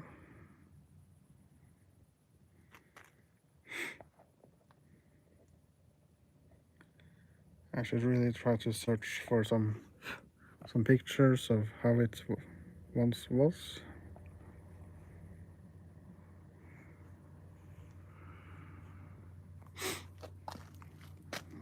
Maybe this was the wait. No, it's. I'm not sure which side was the station master office and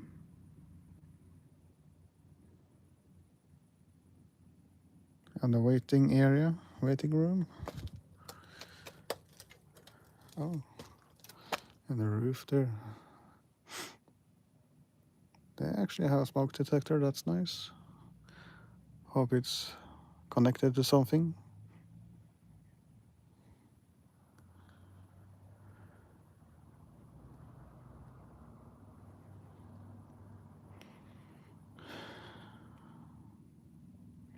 This seems like this has to be, at least have been, some sort of office. But I'm a bit confused because it's a lamp socket over there. And it's some holes there that might indicate that it has been a sink or something. So, but it might have been redone multiple times.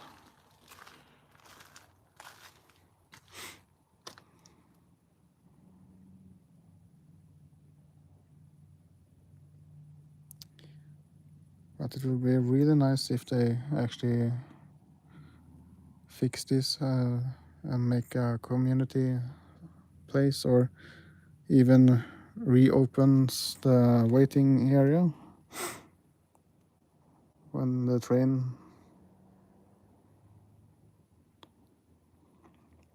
hopefully stops here more regularly. And I hope that it would be nice to at least have one free open toilet.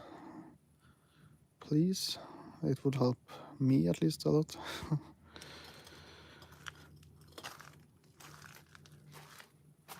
But now I've been here a lot of times, and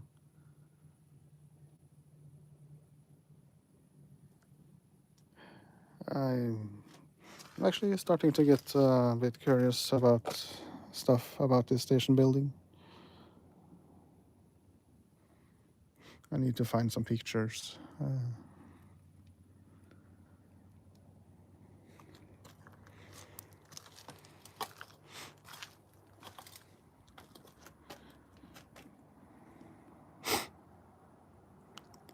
It might have been the ticket booth stuff, and this part of, maybe this part has been the waiting room sometime.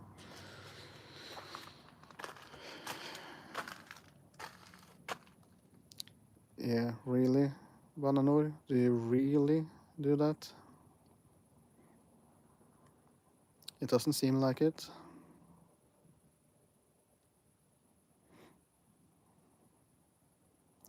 And if you wonder, it says, "We are wishing you welcome to the station," or "We welcomes you to the station."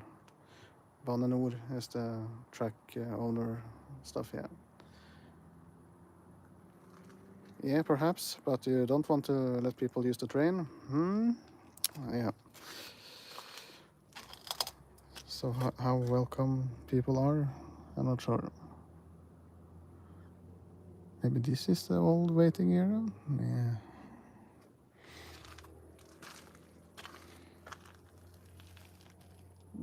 No bottles today, but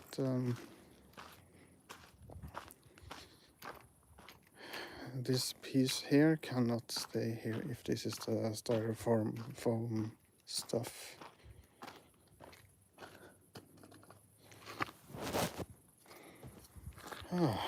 How much I need to clean up after the workers.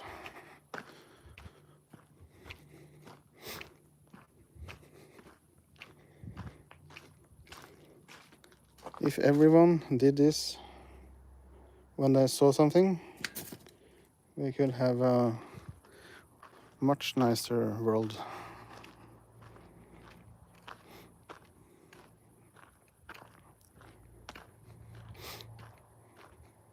I think this piece was here. Huh? What? Paintbrush?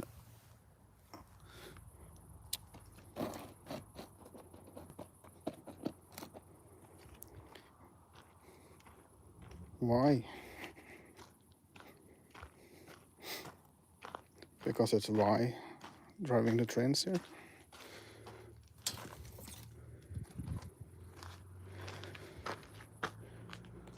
And the piece from the lamp that I saw a few days ago, oh, it's still here. The glass from the lamp that someone has crashed into over there.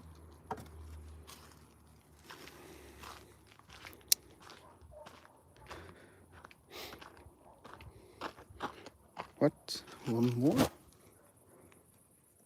No, that was a rock. Or is it? Yeah, that's probably a rock.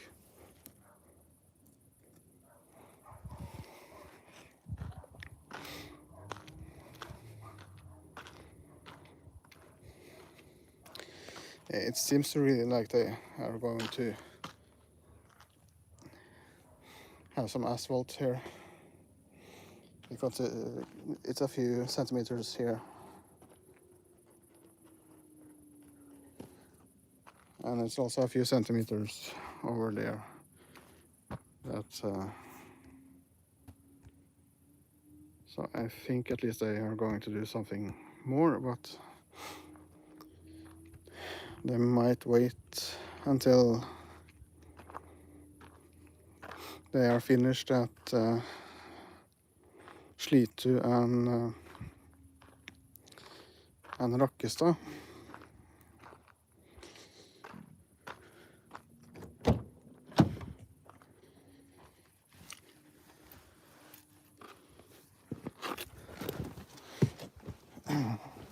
Because they are just starting there now and are probably going to, what was it?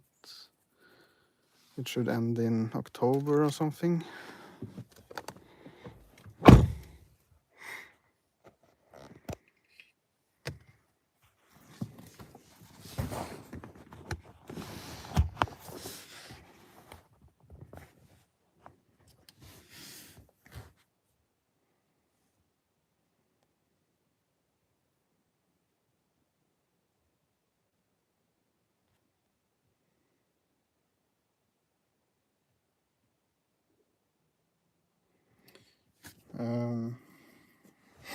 Yeah, I just have to, if I do this, and we do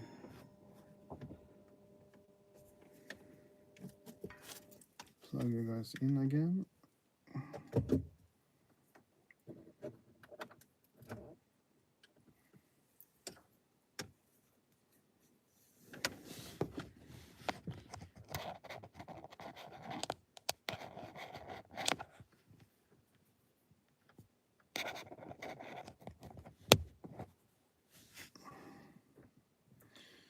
I'm just going to check the train schedule here.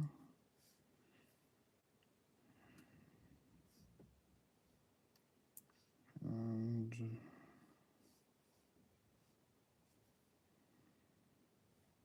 actually, I think it has been a ghost train that's was supposed to run after the schedule, but haven't been running this summer. At least the day I checked it out. But yeah, 54. Ooh. Is that, no, that's not a day. That's Sunday. Yeah, that runs to day 2 actually. Huh.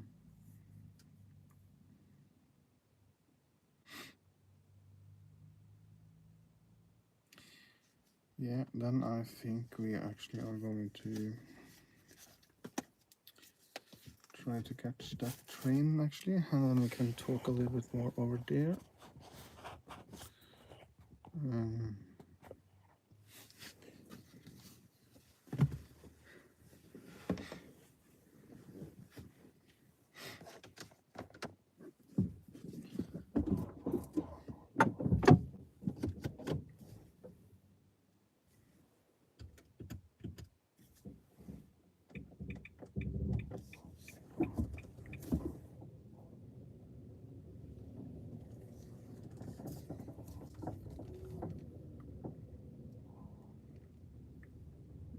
It should actually be one more light here, I think. Even though it's nice that it's not too many lights here, of course, but there's a lot of light pollution nowadays, so it's somewhat nice to not have too many lights, of course.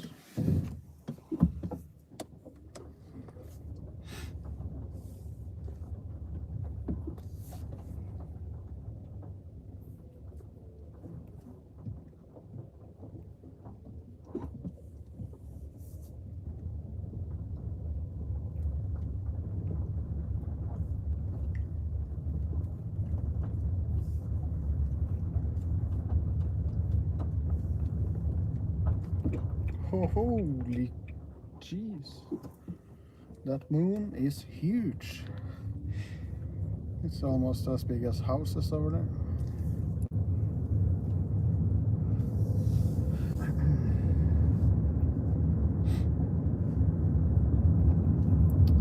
And then we can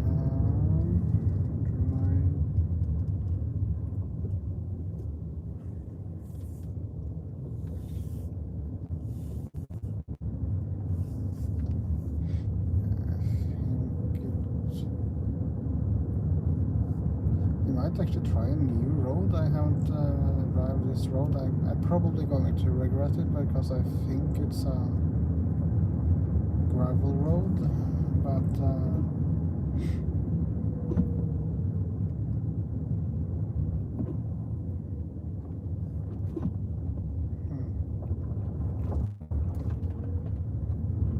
I've never driven this road before, so I'm not sure how the connection will be or anything.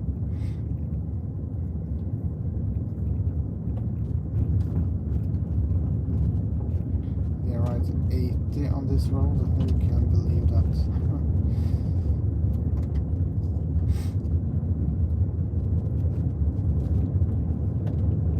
I'm going 40 and I feel that's quite fast enough.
People living here. Actually quite nice, except the dirt road.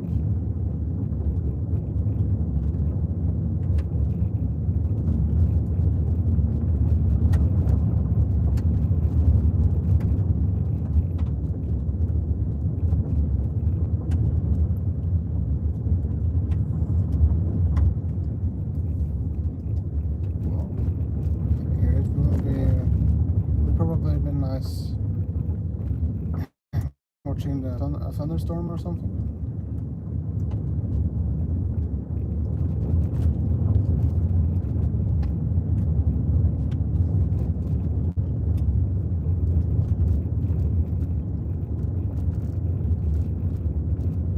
But this road should be shorter at least.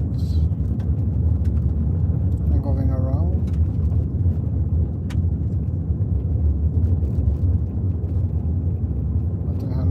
Where it ends.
Good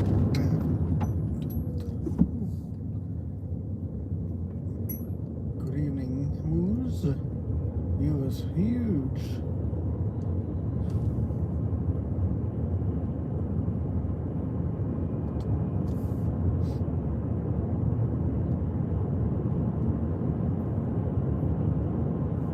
Good evening, sir. Have you ever seen another Moose?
Therefore, you don't drive fast at night. And we still have the disco in Slitu. Cool.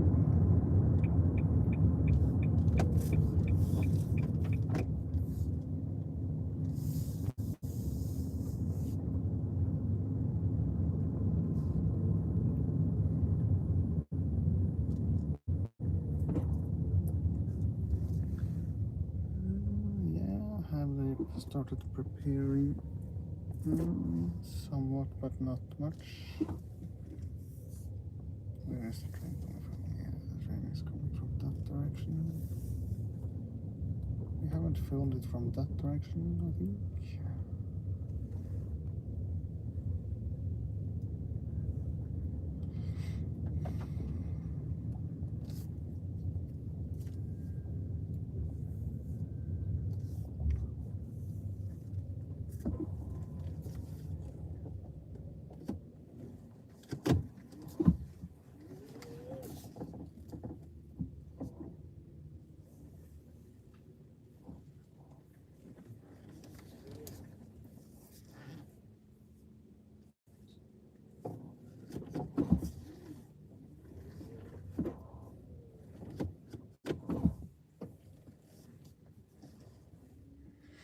It's so small parking spots that it's not even funny.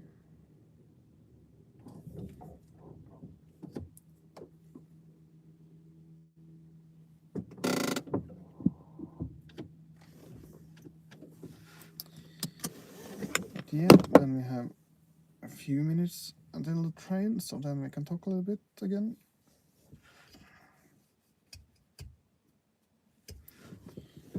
Can I show you the station-ish?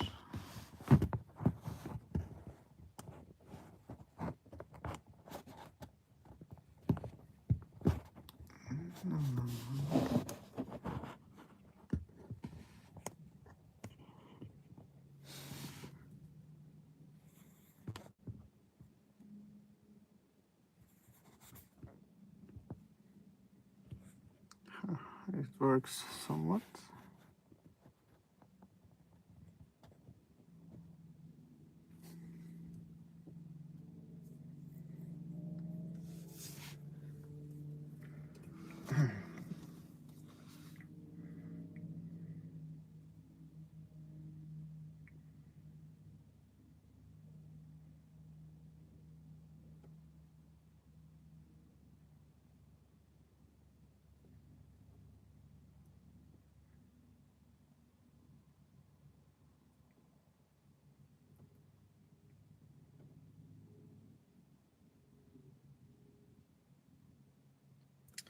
I'm just going to try to catch up with the chat here.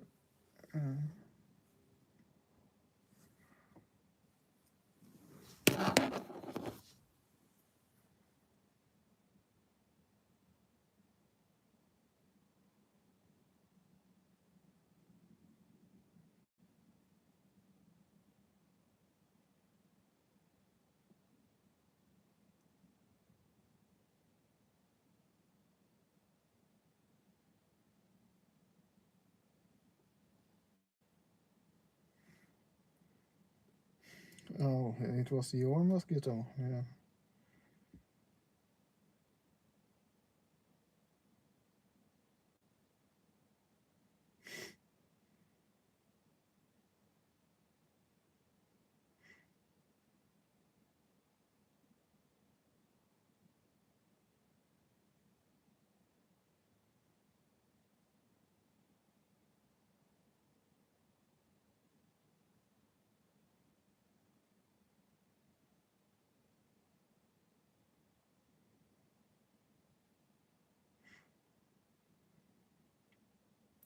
Yeah, welcome, Tristan.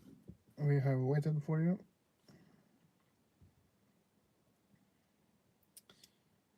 But what's the...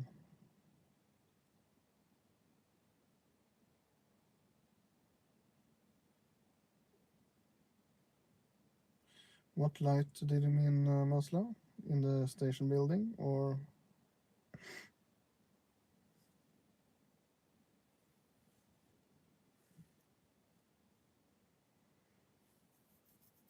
Yeah, I personally, I don't want to sacrifice any crossings. But of course, now it starts to get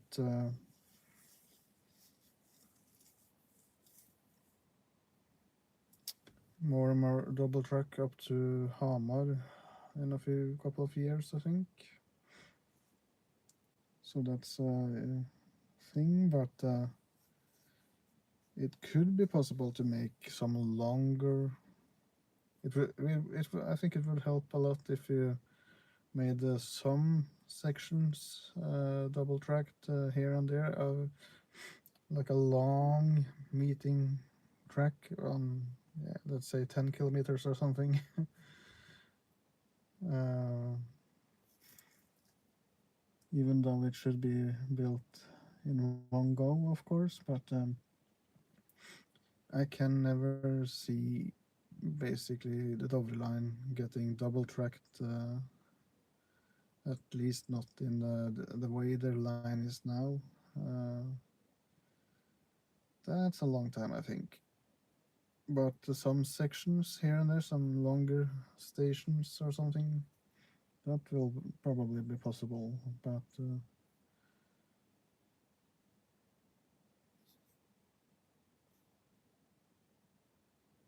it could probably be possible if it was another country than the richest country in the world, basically. But if it was a poor country, they would probably do that. But if it's a rich one, nah, can't do it. Even though, of course, the cost of living and cost of everything in Norway is crazy expensive, so we basically counteract the thing that we are rich, because we are not that rich, actually.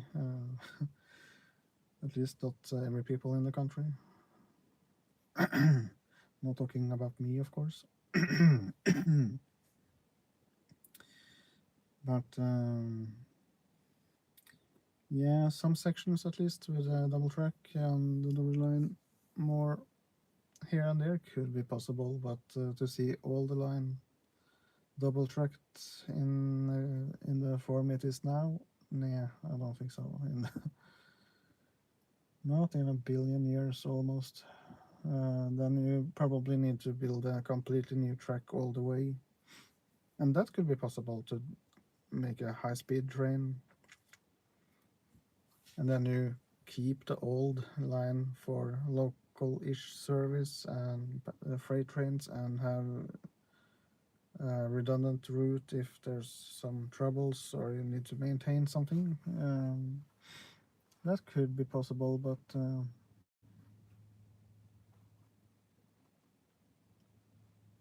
yeah.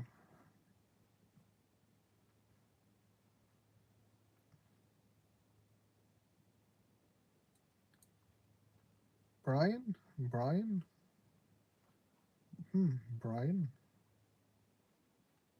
Welcome. Are you a new...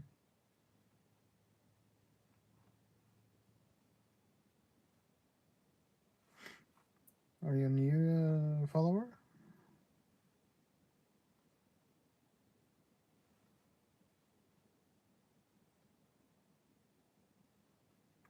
Okay, Tristan. Yeah. Did you see the train today?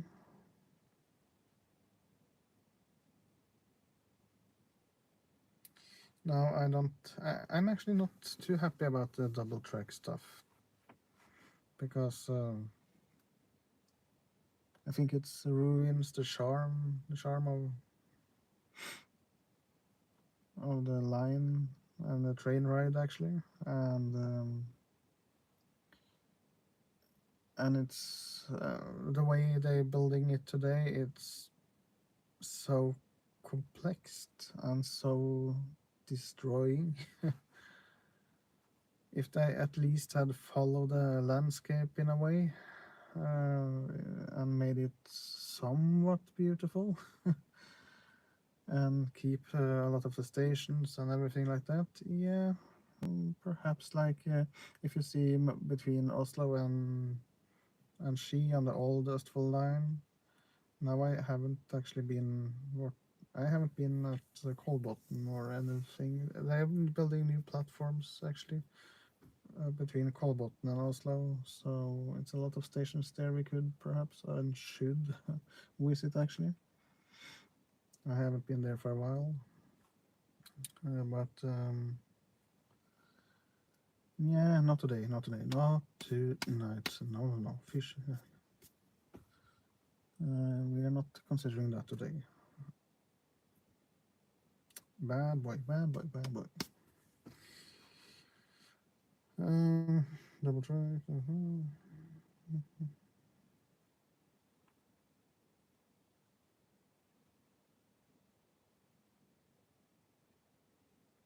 Yeah, of course, crossings has its drawbacks, but if for the most part, if you use them correctly, then it's probably not the biggest deal. But it needs to be constructed in a good way also. So,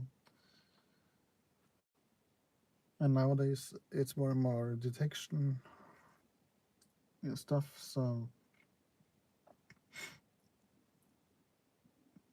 more and more crossings now are getting some detection stuff. So it will detect if something is in the way. So yeah.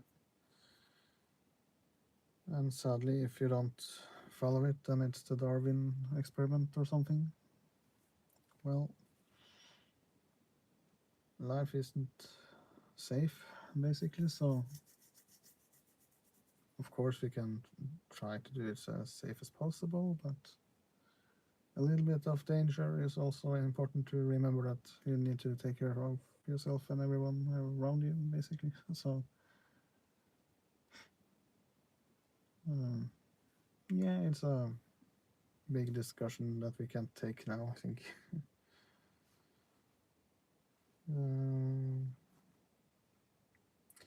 So okay, so you didn't see the train today? No.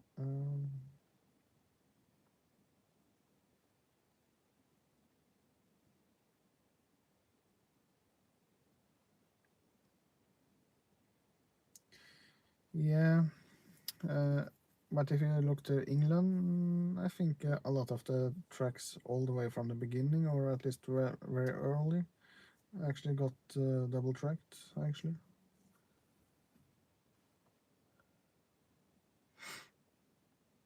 so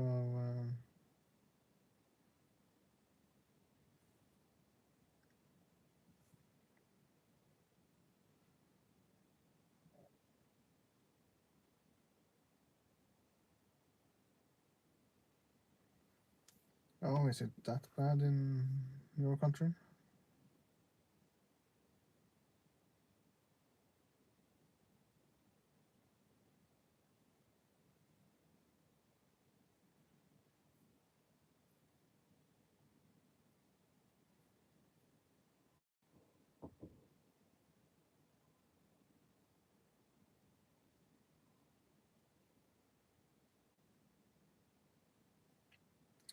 Yeah, the crossing types there with a with a steel plate that lifts that that will probably make people think a little bit more about crossing.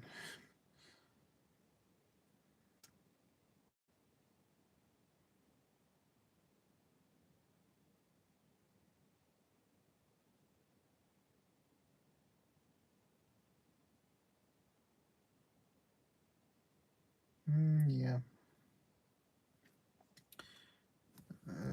Is the stream actually...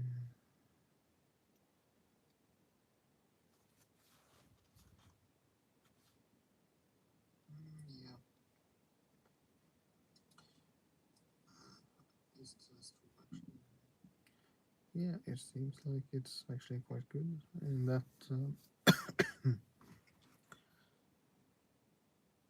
I think the train is supposed to be here in seconds, actually.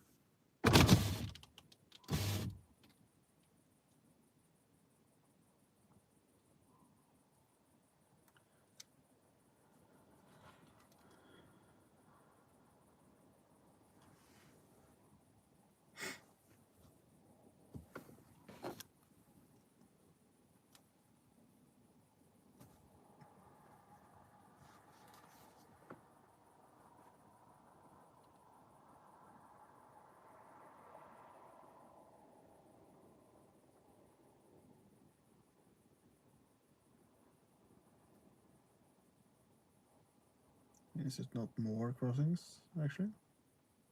I think Sweden had about 2,500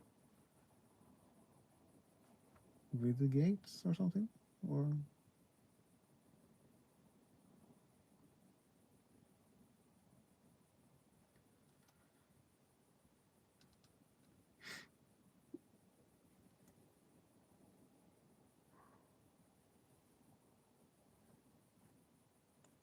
I can hear the train, I think.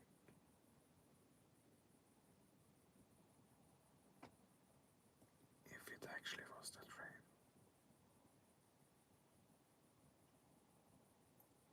Train ASMR.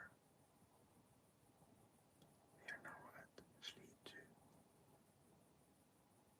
and waiting for the train to Mysen from Oslo.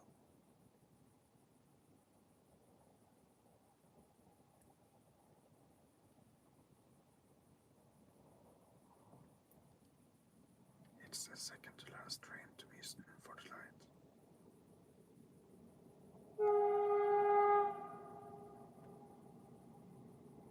And I think that's the train.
Damn it, it was actually a lot of people getting off the train here now, this hour, late hour.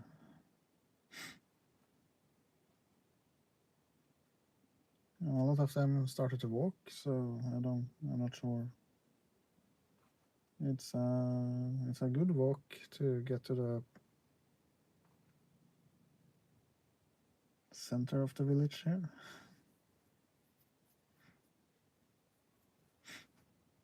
At least 2 or 3 kilometers, I think, almost.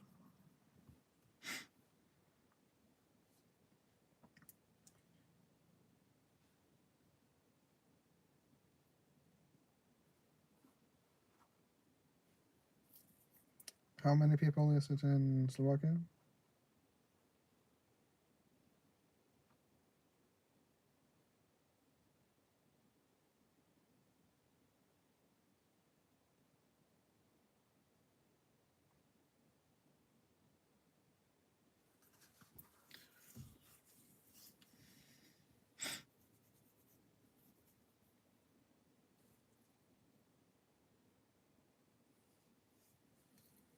Yeah, and how is the size difference?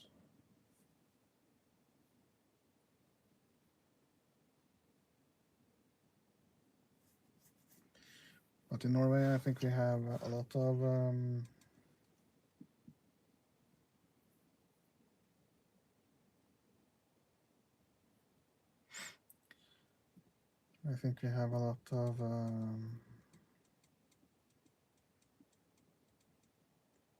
quite rural areas, I think. So yeah, we have a lot of space, but it's a lot of mountains and stuff like that. So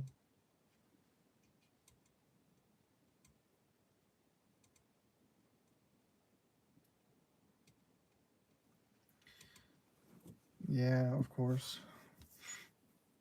But if I had to choose, I think I actually liked Norway better than it's. I'm not, as you know, I'm not too happy to be at places where it's too many people all the time. So of course I like to meet people and stuff like that sometimes, but I can't stand the stress and noise and pollutions in every every way.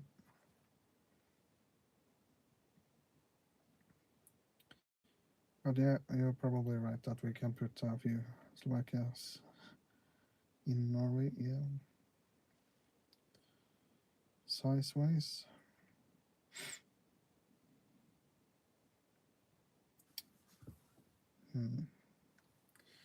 But hmm.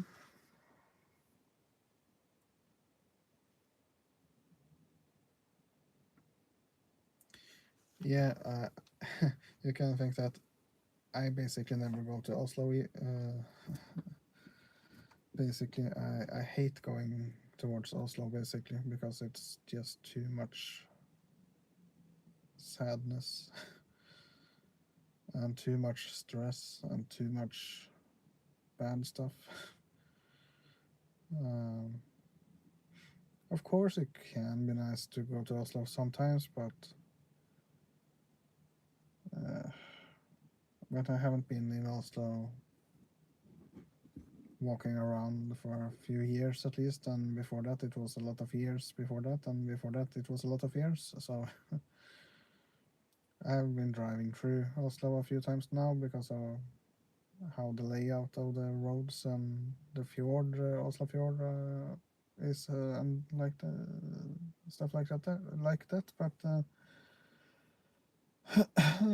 yeah, going to Oslo just to go to Oslo, I can't see the point basically. Of course, if you're considering the subway, can be nice. I miss being able to take the subway and trams and stuff like that, but I'm not a big fan of the new trams, to say the least. So uh, it doesn't seem great at all. I have a feeling that it was a bad buy. Then they even don't have the mechanical bells anymore, so it's just a fake speaker bell on the new trams in Oslo also I saw for a few months ago or half a year ago. Is it possible to have something real nowadays?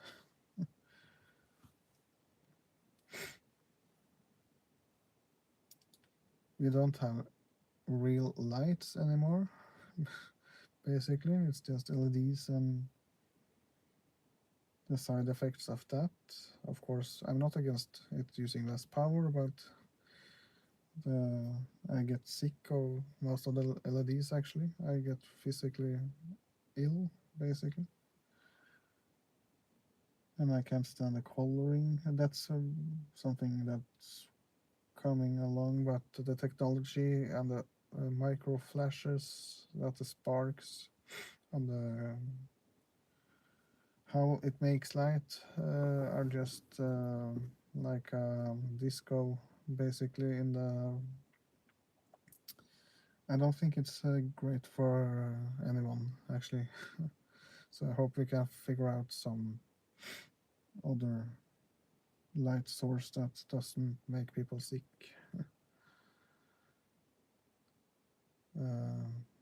I can actually feel physically unwell around the most LED lights, and I don't feel that when I'm around incandescent bulbs. I have a totally different peace of mind. It's the frequency in the body isn't disturbed in the same way. And this I actually discovered way before I understood anything about how it actually worked. So, but the curiosity about why the heck am I feeling so unwell when I changed to LED bulbs, and when I changed back, I didn't feel at all the same. I felt peace, not stressed, but so yeah, that's not great. But at least I see now a few places actually seems to, at least the coloring seems to be more on people's mind. These lights here are just way too white and cold. It's not the worst I've ever seen, but the older one on the platform and on the back side of the station building is just so crazy cold. It has to be at least 5,000-6,000 kelvins or something. It's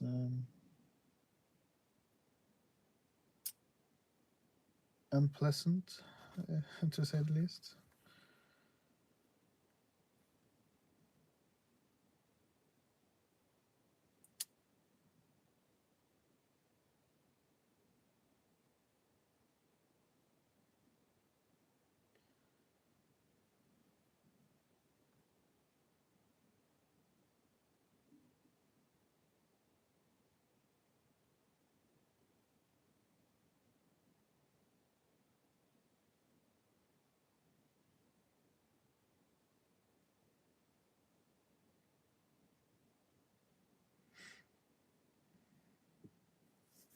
Yeah, cities are not for me.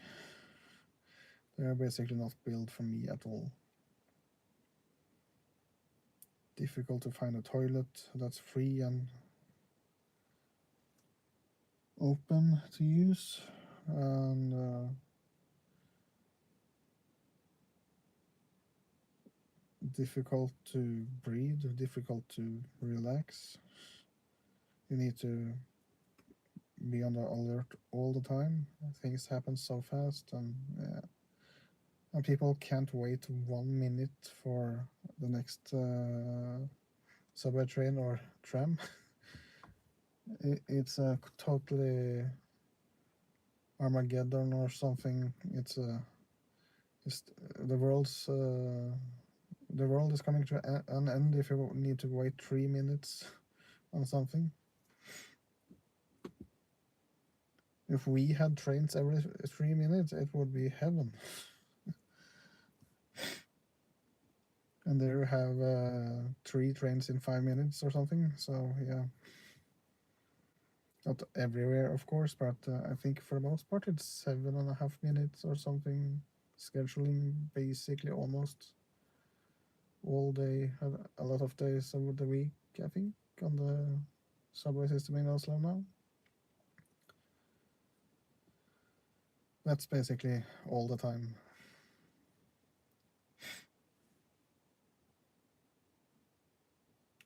And still people hold up the train or the subway train because they hold the doors and stuff like that, because it's 30 seconds until the next one.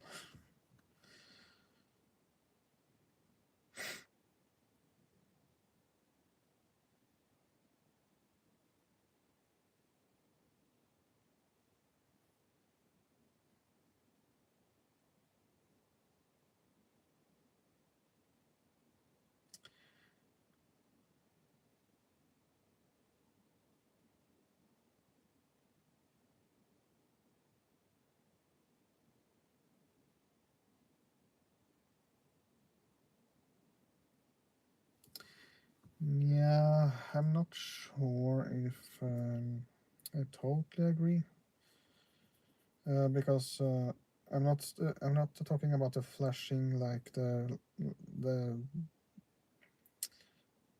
light we can see basically when it flashes at the crossing.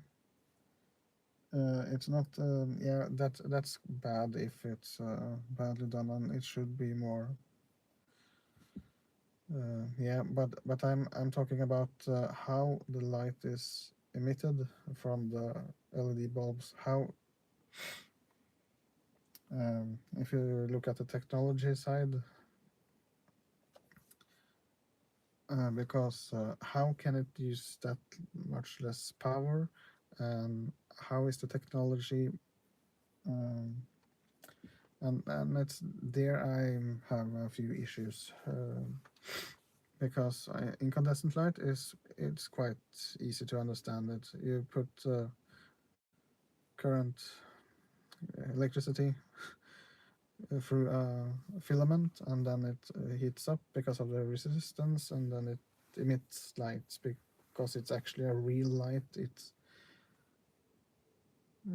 oh.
Yeah, I forgot about that train.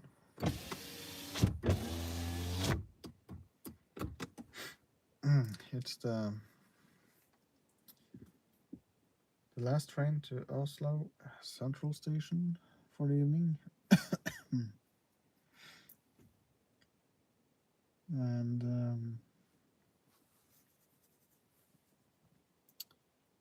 then it's a while until the next train, to say the least. But what was I going to say? It's the technology that you have tens or hundreds of small sparks that makes the light in LEDs. In the filament of an LED, you have a lot of small microscopical sparks that's flashing all the time to make the light. And I think it's basically that type of flashing I'm talking about when I'm talking about it flashing, or strobing, basically, almost like a disco strobe light. Of course, the frequency of the strobe of the light can be different and stuff like that, but I think it has to be, for the most part, that I react on. I actually felt I felt really bad when I started to use some LEDs, and I still do. So at home, I still uses incandescent as much as possible inside, and I basically don't have many lights on inside unnecessarily.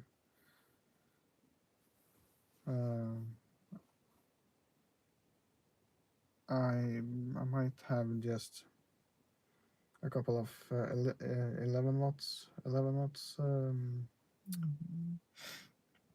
I think I have, for the most part, that. In the hallway, I have one 11-watt bulb that's always on, and then I have two 11 watts, one each side of the TV stand, and if I need more light, I have one 40 watts to light up the whole room, basically. And if I need more light in the sofa area when I'm eating, or have from time to time some visitors or something, or I just need to read something, at the moment I think I have a 25 watts, but I also can have 40 watts also, but it's a little bit too much. So it's kind of cozy. And then I have one LED, I think, in the kitchen corner, just to have a night light, basically. And that's about 2 watts, I think, or something like that. And it's actually been working since 2016, I think. It's quite crazy that it's actually still working. 2016, 2017, I think it was 2016-ish. It might have been, yeah, but at least a lot of years. But sadly, that flickers a lot. So you can see it by the naked eye also. Especially if you move your hand, it's like being on a disco. So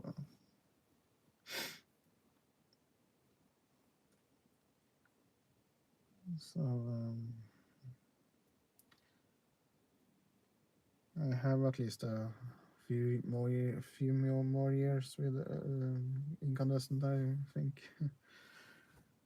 But I wish someone could take this into consideration that we actually might need to have incandescent lighting just for at least for some health. Yeah. I actually think I heard that people actually. I have a friend that was really tired and everything, and he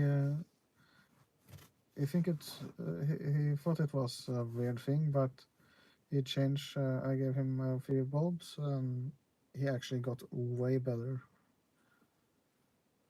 It didn't solve everything, but he was so significantly better and not that sick anymore in that way that it was crazy. And so he bought also a few years ago a lot of bulbs, incandescent, and I also heard that people sleep way better if they change to incandescent bulb in the bedroom, and I can believe that because I sleep way better with it's not just a tiny different, it's absolutely a universal difference in how I feel and how I sleep. And so yeah, I can absolutely say that I get really sick of LEDs for the most part, and that's not a great thing. I can see the benefits, but health-wise, at least LEDs that has been on the market now for 10-15 years. No. It's not good for health. I'm absolutely convinced about that. And it's not just that it's bad design with just flashing on and off like that. It's the technology difference I think makes the difference. An incandescent is a real light.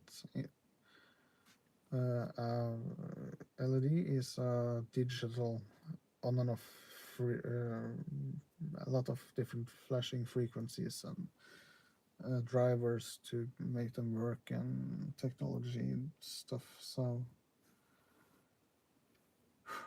it's not great, sadly. I'm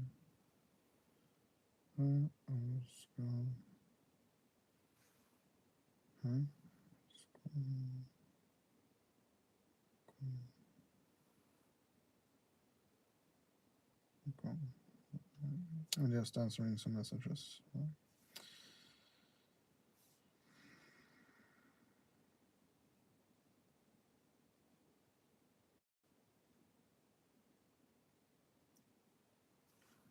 Oh my goodness, is it possible?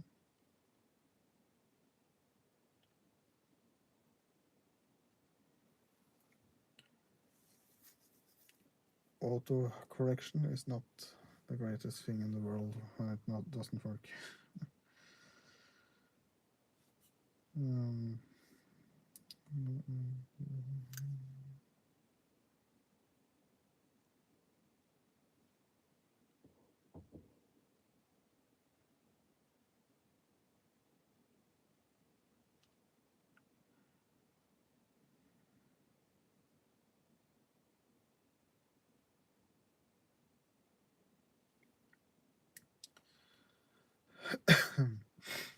But what did you say?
Yeah.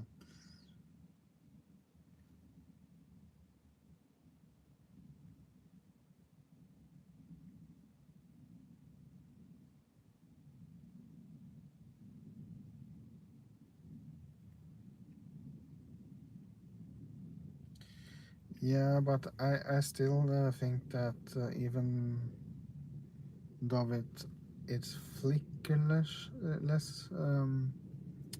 I don't think so, because you can't make a flickerless LED, not the technology wise, because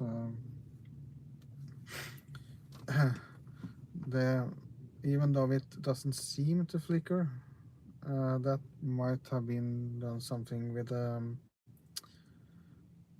think they've done something with the frequency or something of the flashing, so it doesn't seem to to flicker. But uh, at least my understanding of LEDs are that you have uh, because yeah, it needs to spark, but it can't stay on like a spark all the time, because then it burns out.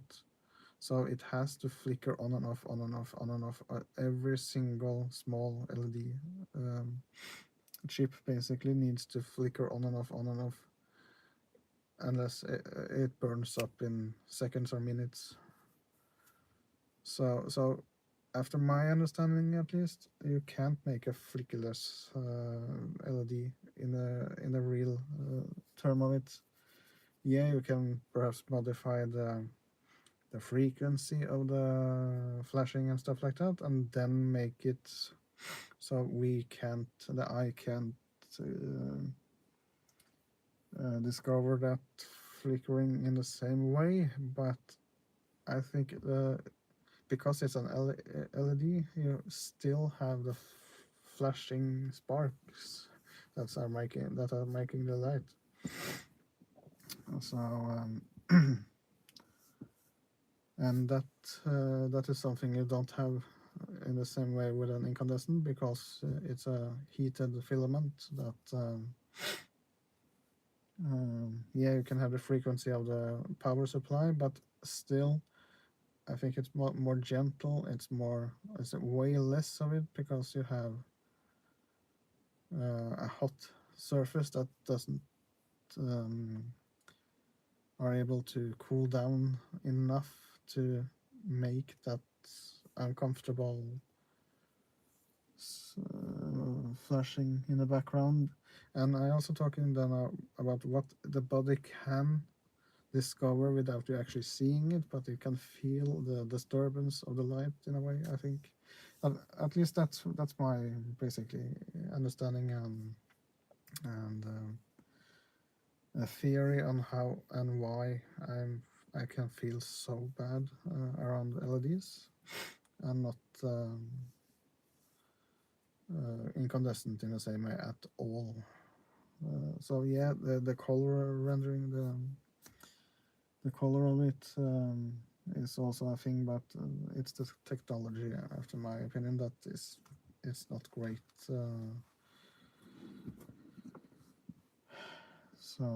But yeah, that's my opinion at least.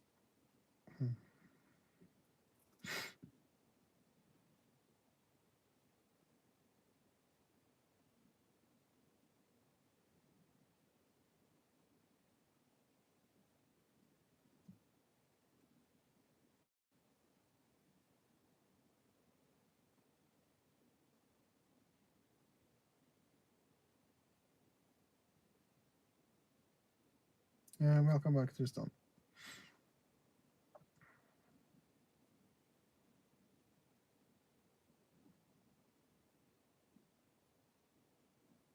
Yeah, but I don't think it's even. I haven't studied that part of it, but I think it's not possible to make a flickerless in the sense of the technology. Yeah, I've tried to explain it multiple times now, but I don't think, because if the spark is continuously, then it burns up, I think, the chip. So yeah, it can seem like it's not flickering, but it doesn't mean it doesn't flicker in the sense that it's a spark and not a continuous heated surface that emits the light. But anyway, should we do anything more today, or should we? Is there something more you want to see in this stream? We have one more train, but it's some time until that. So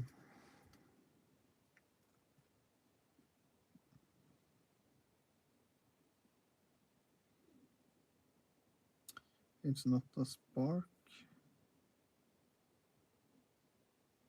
What is it then?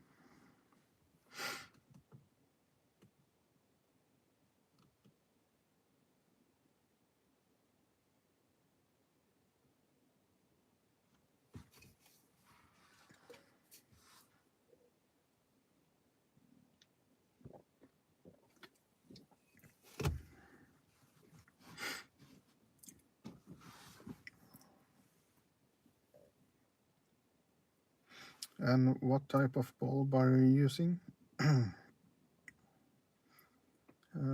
not get sick, basically?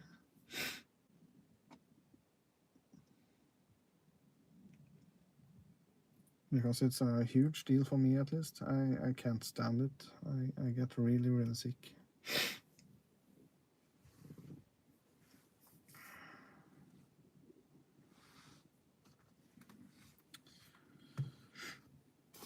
So if I could find a solution, it would be really nice.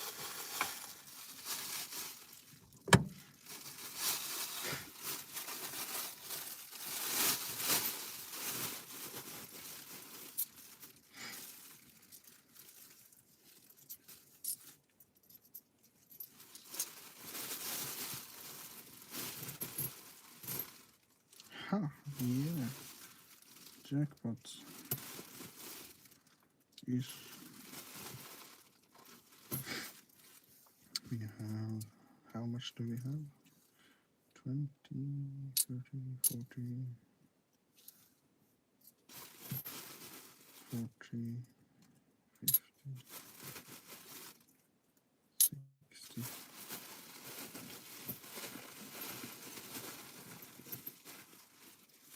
70.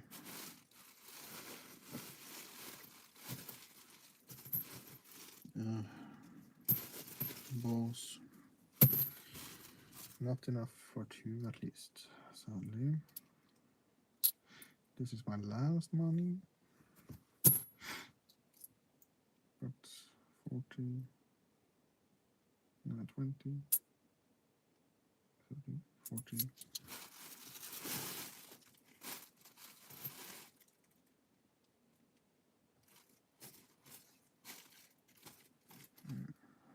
Make it easy.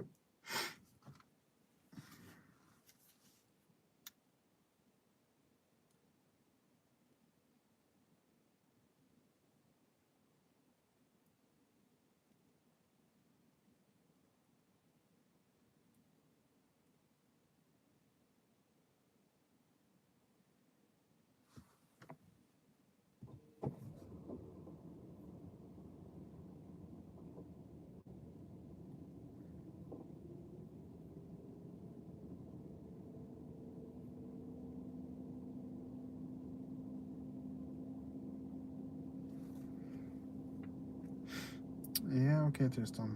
Yeah.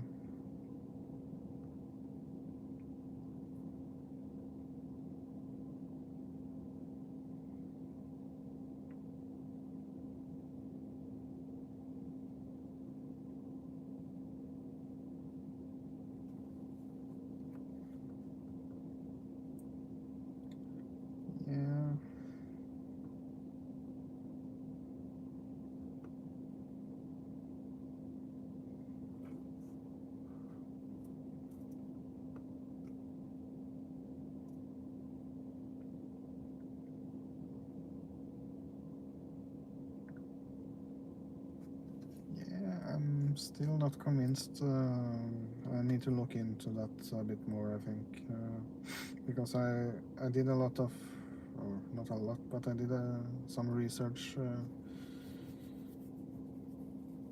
about 10 years ago, I think, 8, 7, 10 years ago.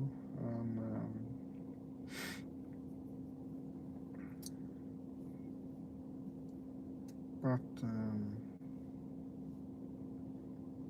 I'm not sure now.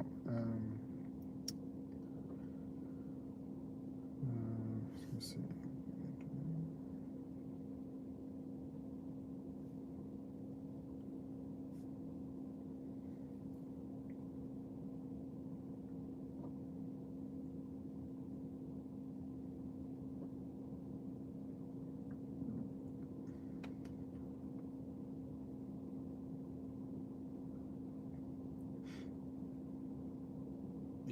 Oh, damn it. Yeah, that was that video you sent some time ago, was it, Tristan?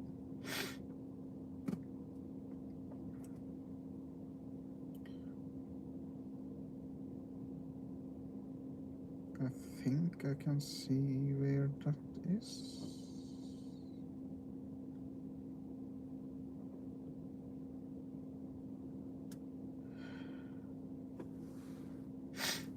So it was actually, but where the heck is that? It seems like a really huge crossing. It's a fully gated crossing actually, and it's a same side motor also. Huh. Where the heck is that? I need to check and see.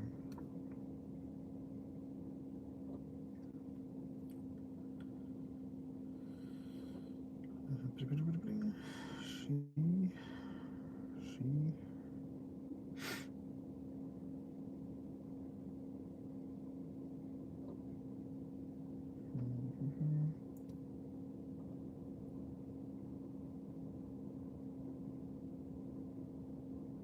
It can't be there. It has to be.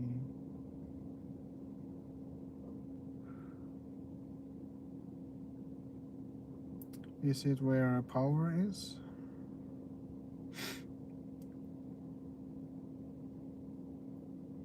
Just beside the Finsta tunnel?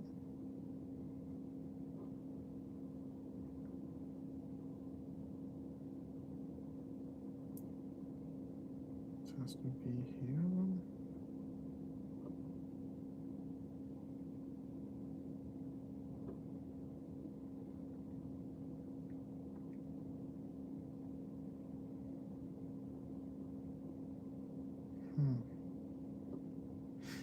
That has changed a bit.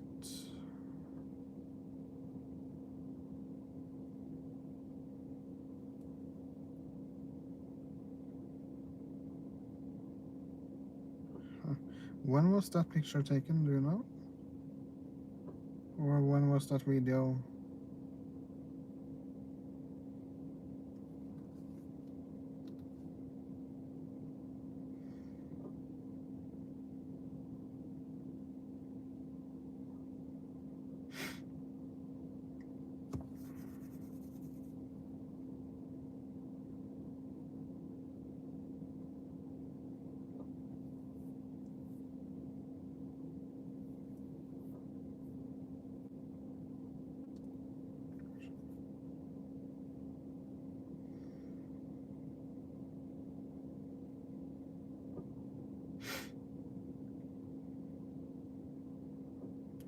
Yeah, I thought it was there, but it's absolutely crazy to think that it was a crossing there.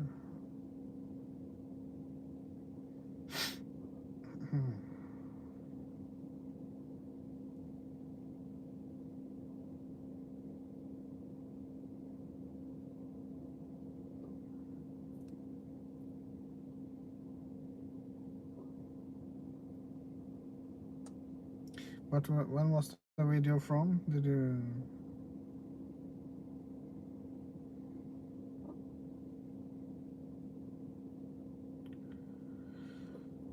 Yeah, it's really crazy how it has changed. Absolutely.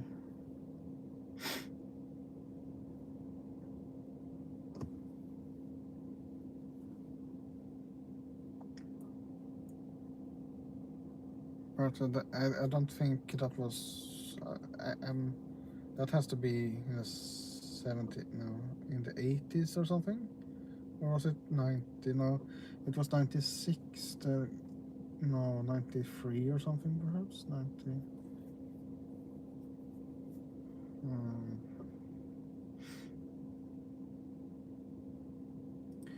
Yeah, I think the Finsta tunnel, the double track tunnel there, was probably some of the first that opened, I think, because I think it opened to Ås, the double track,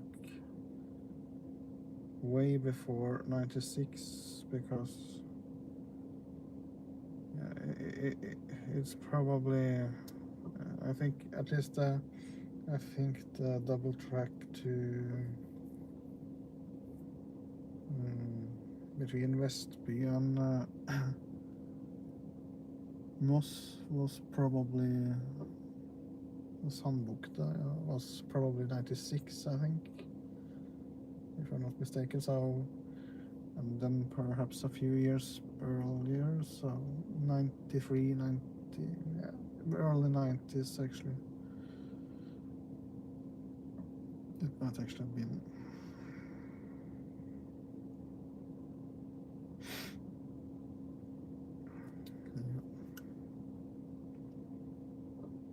Thank you for the information there. It was send it to Masla too. It was it's crazy how it has changed.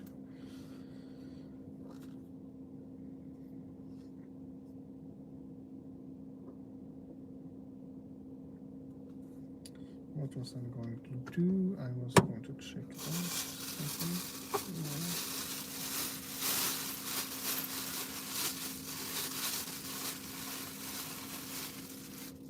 Perhaps if I have it.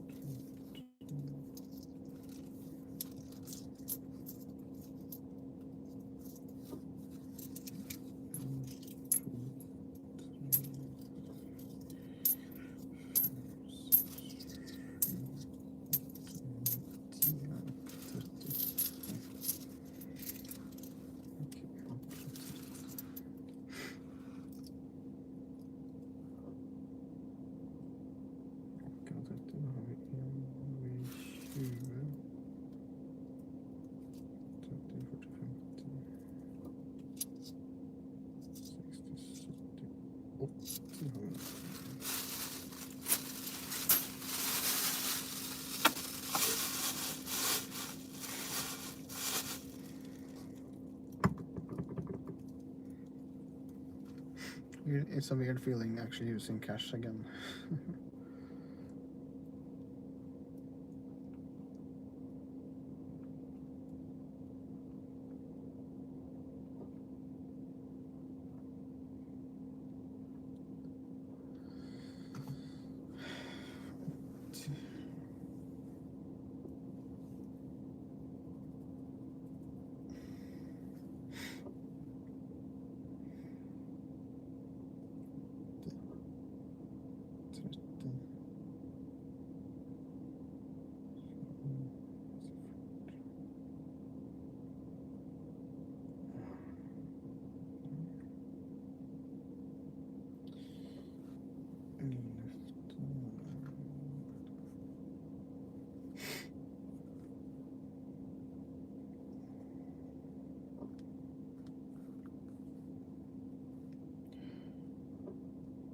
Nej. Oh no. No. It's actually.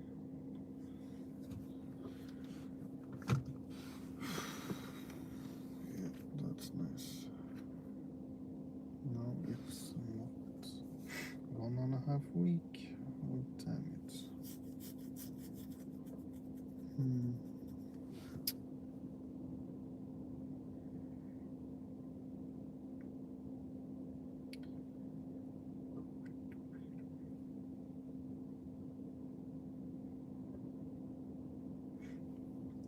Yeah, but I think it's the first time I see that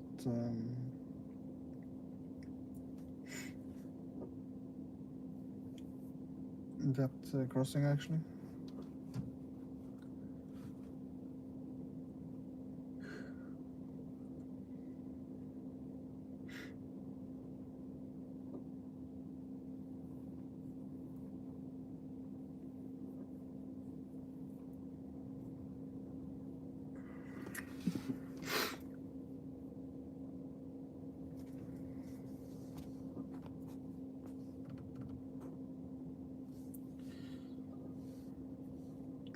I'm not sure if I actually have watched that video.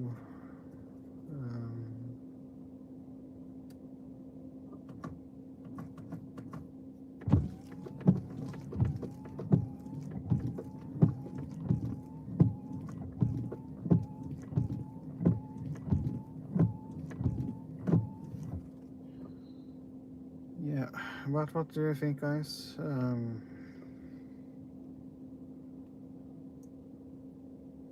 It's a long time until the next train.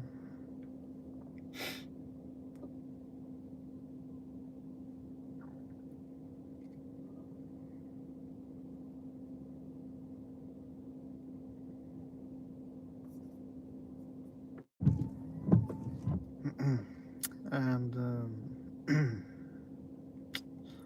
I'm starting to get tired and stuff like that, so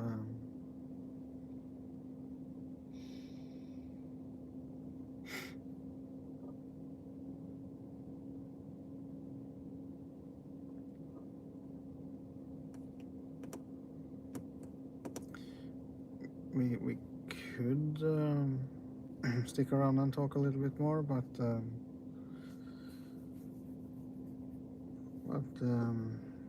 I'm not sure if it's a point because it's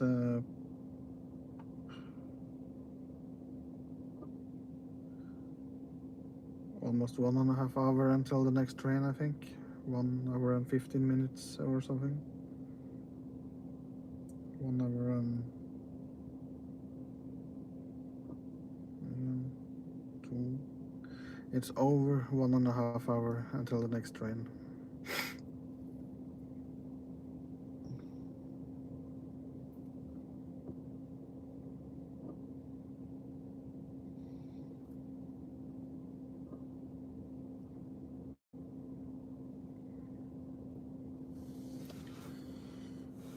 So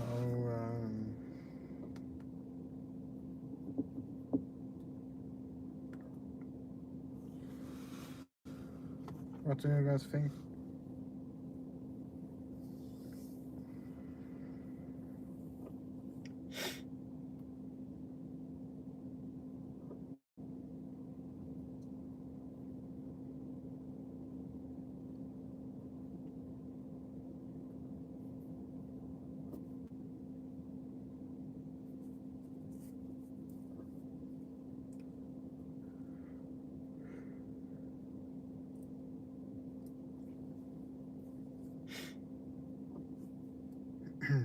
Are you still there? Hello? Hello?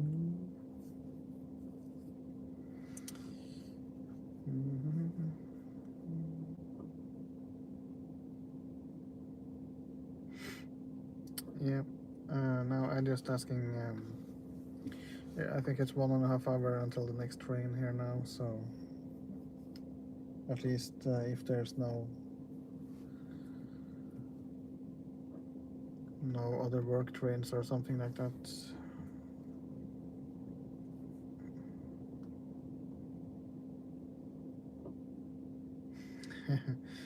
Yeah, so but at least you can just fall asleep at home. I need to drive and all of that and have the stream going and stuff like that. So then I actually think I just take veto or something on that and say that we have at least, how many trains did we actually see today? I think surprisingly many, actually. I think we saw the first one at Solsletta, and then we saw the train to Rakkestad at Heia, and then we saw it on the way back, and then we saw 5 trains actually.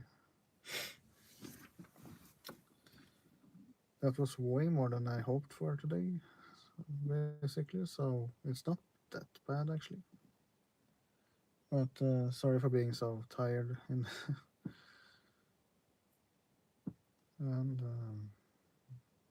yeah, I could probably go longer, but I can push it every stream basically.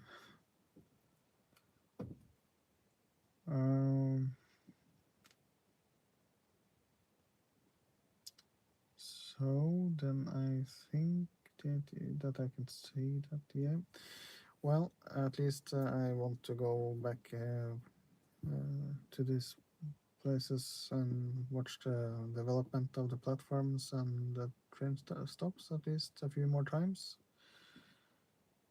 And they are also now starting to prepare here to build a longer platform here too, so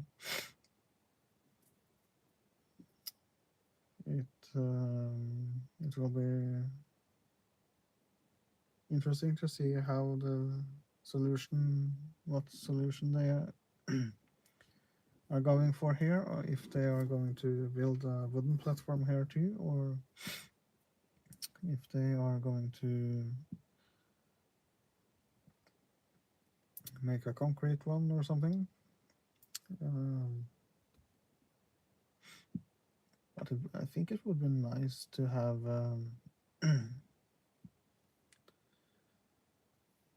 to have a wooden platform actually, or if they are just going to extend it on both sides or something.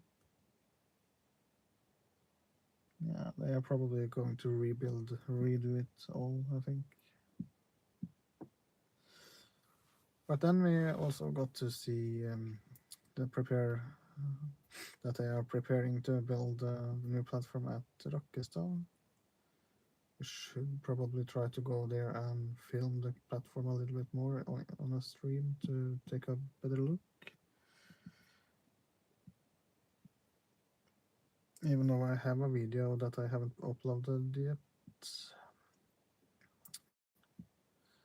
from Rakkestad too, but the computer issue now, so that's great. No, it's not.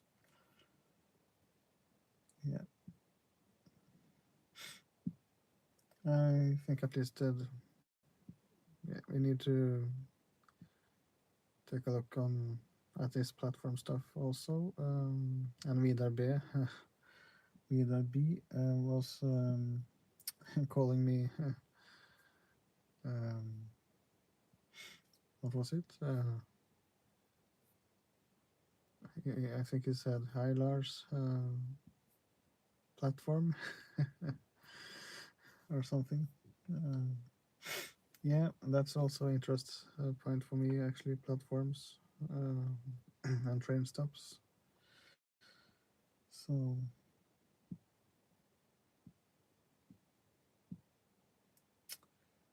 So yeah, then we, if you didn't catch all the stream today, you can watch it later and see what we did in between other places and the other trains.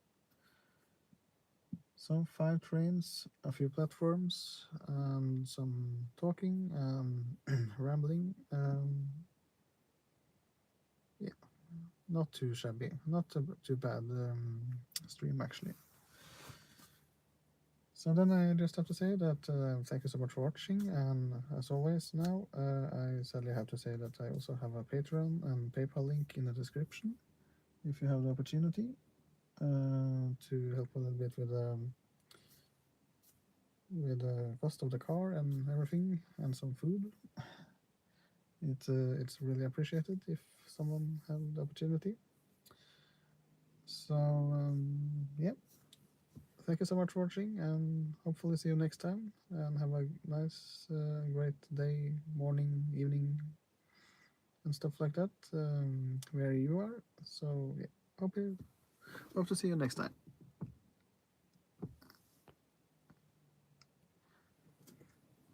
Thank you so much, Masla. Good night.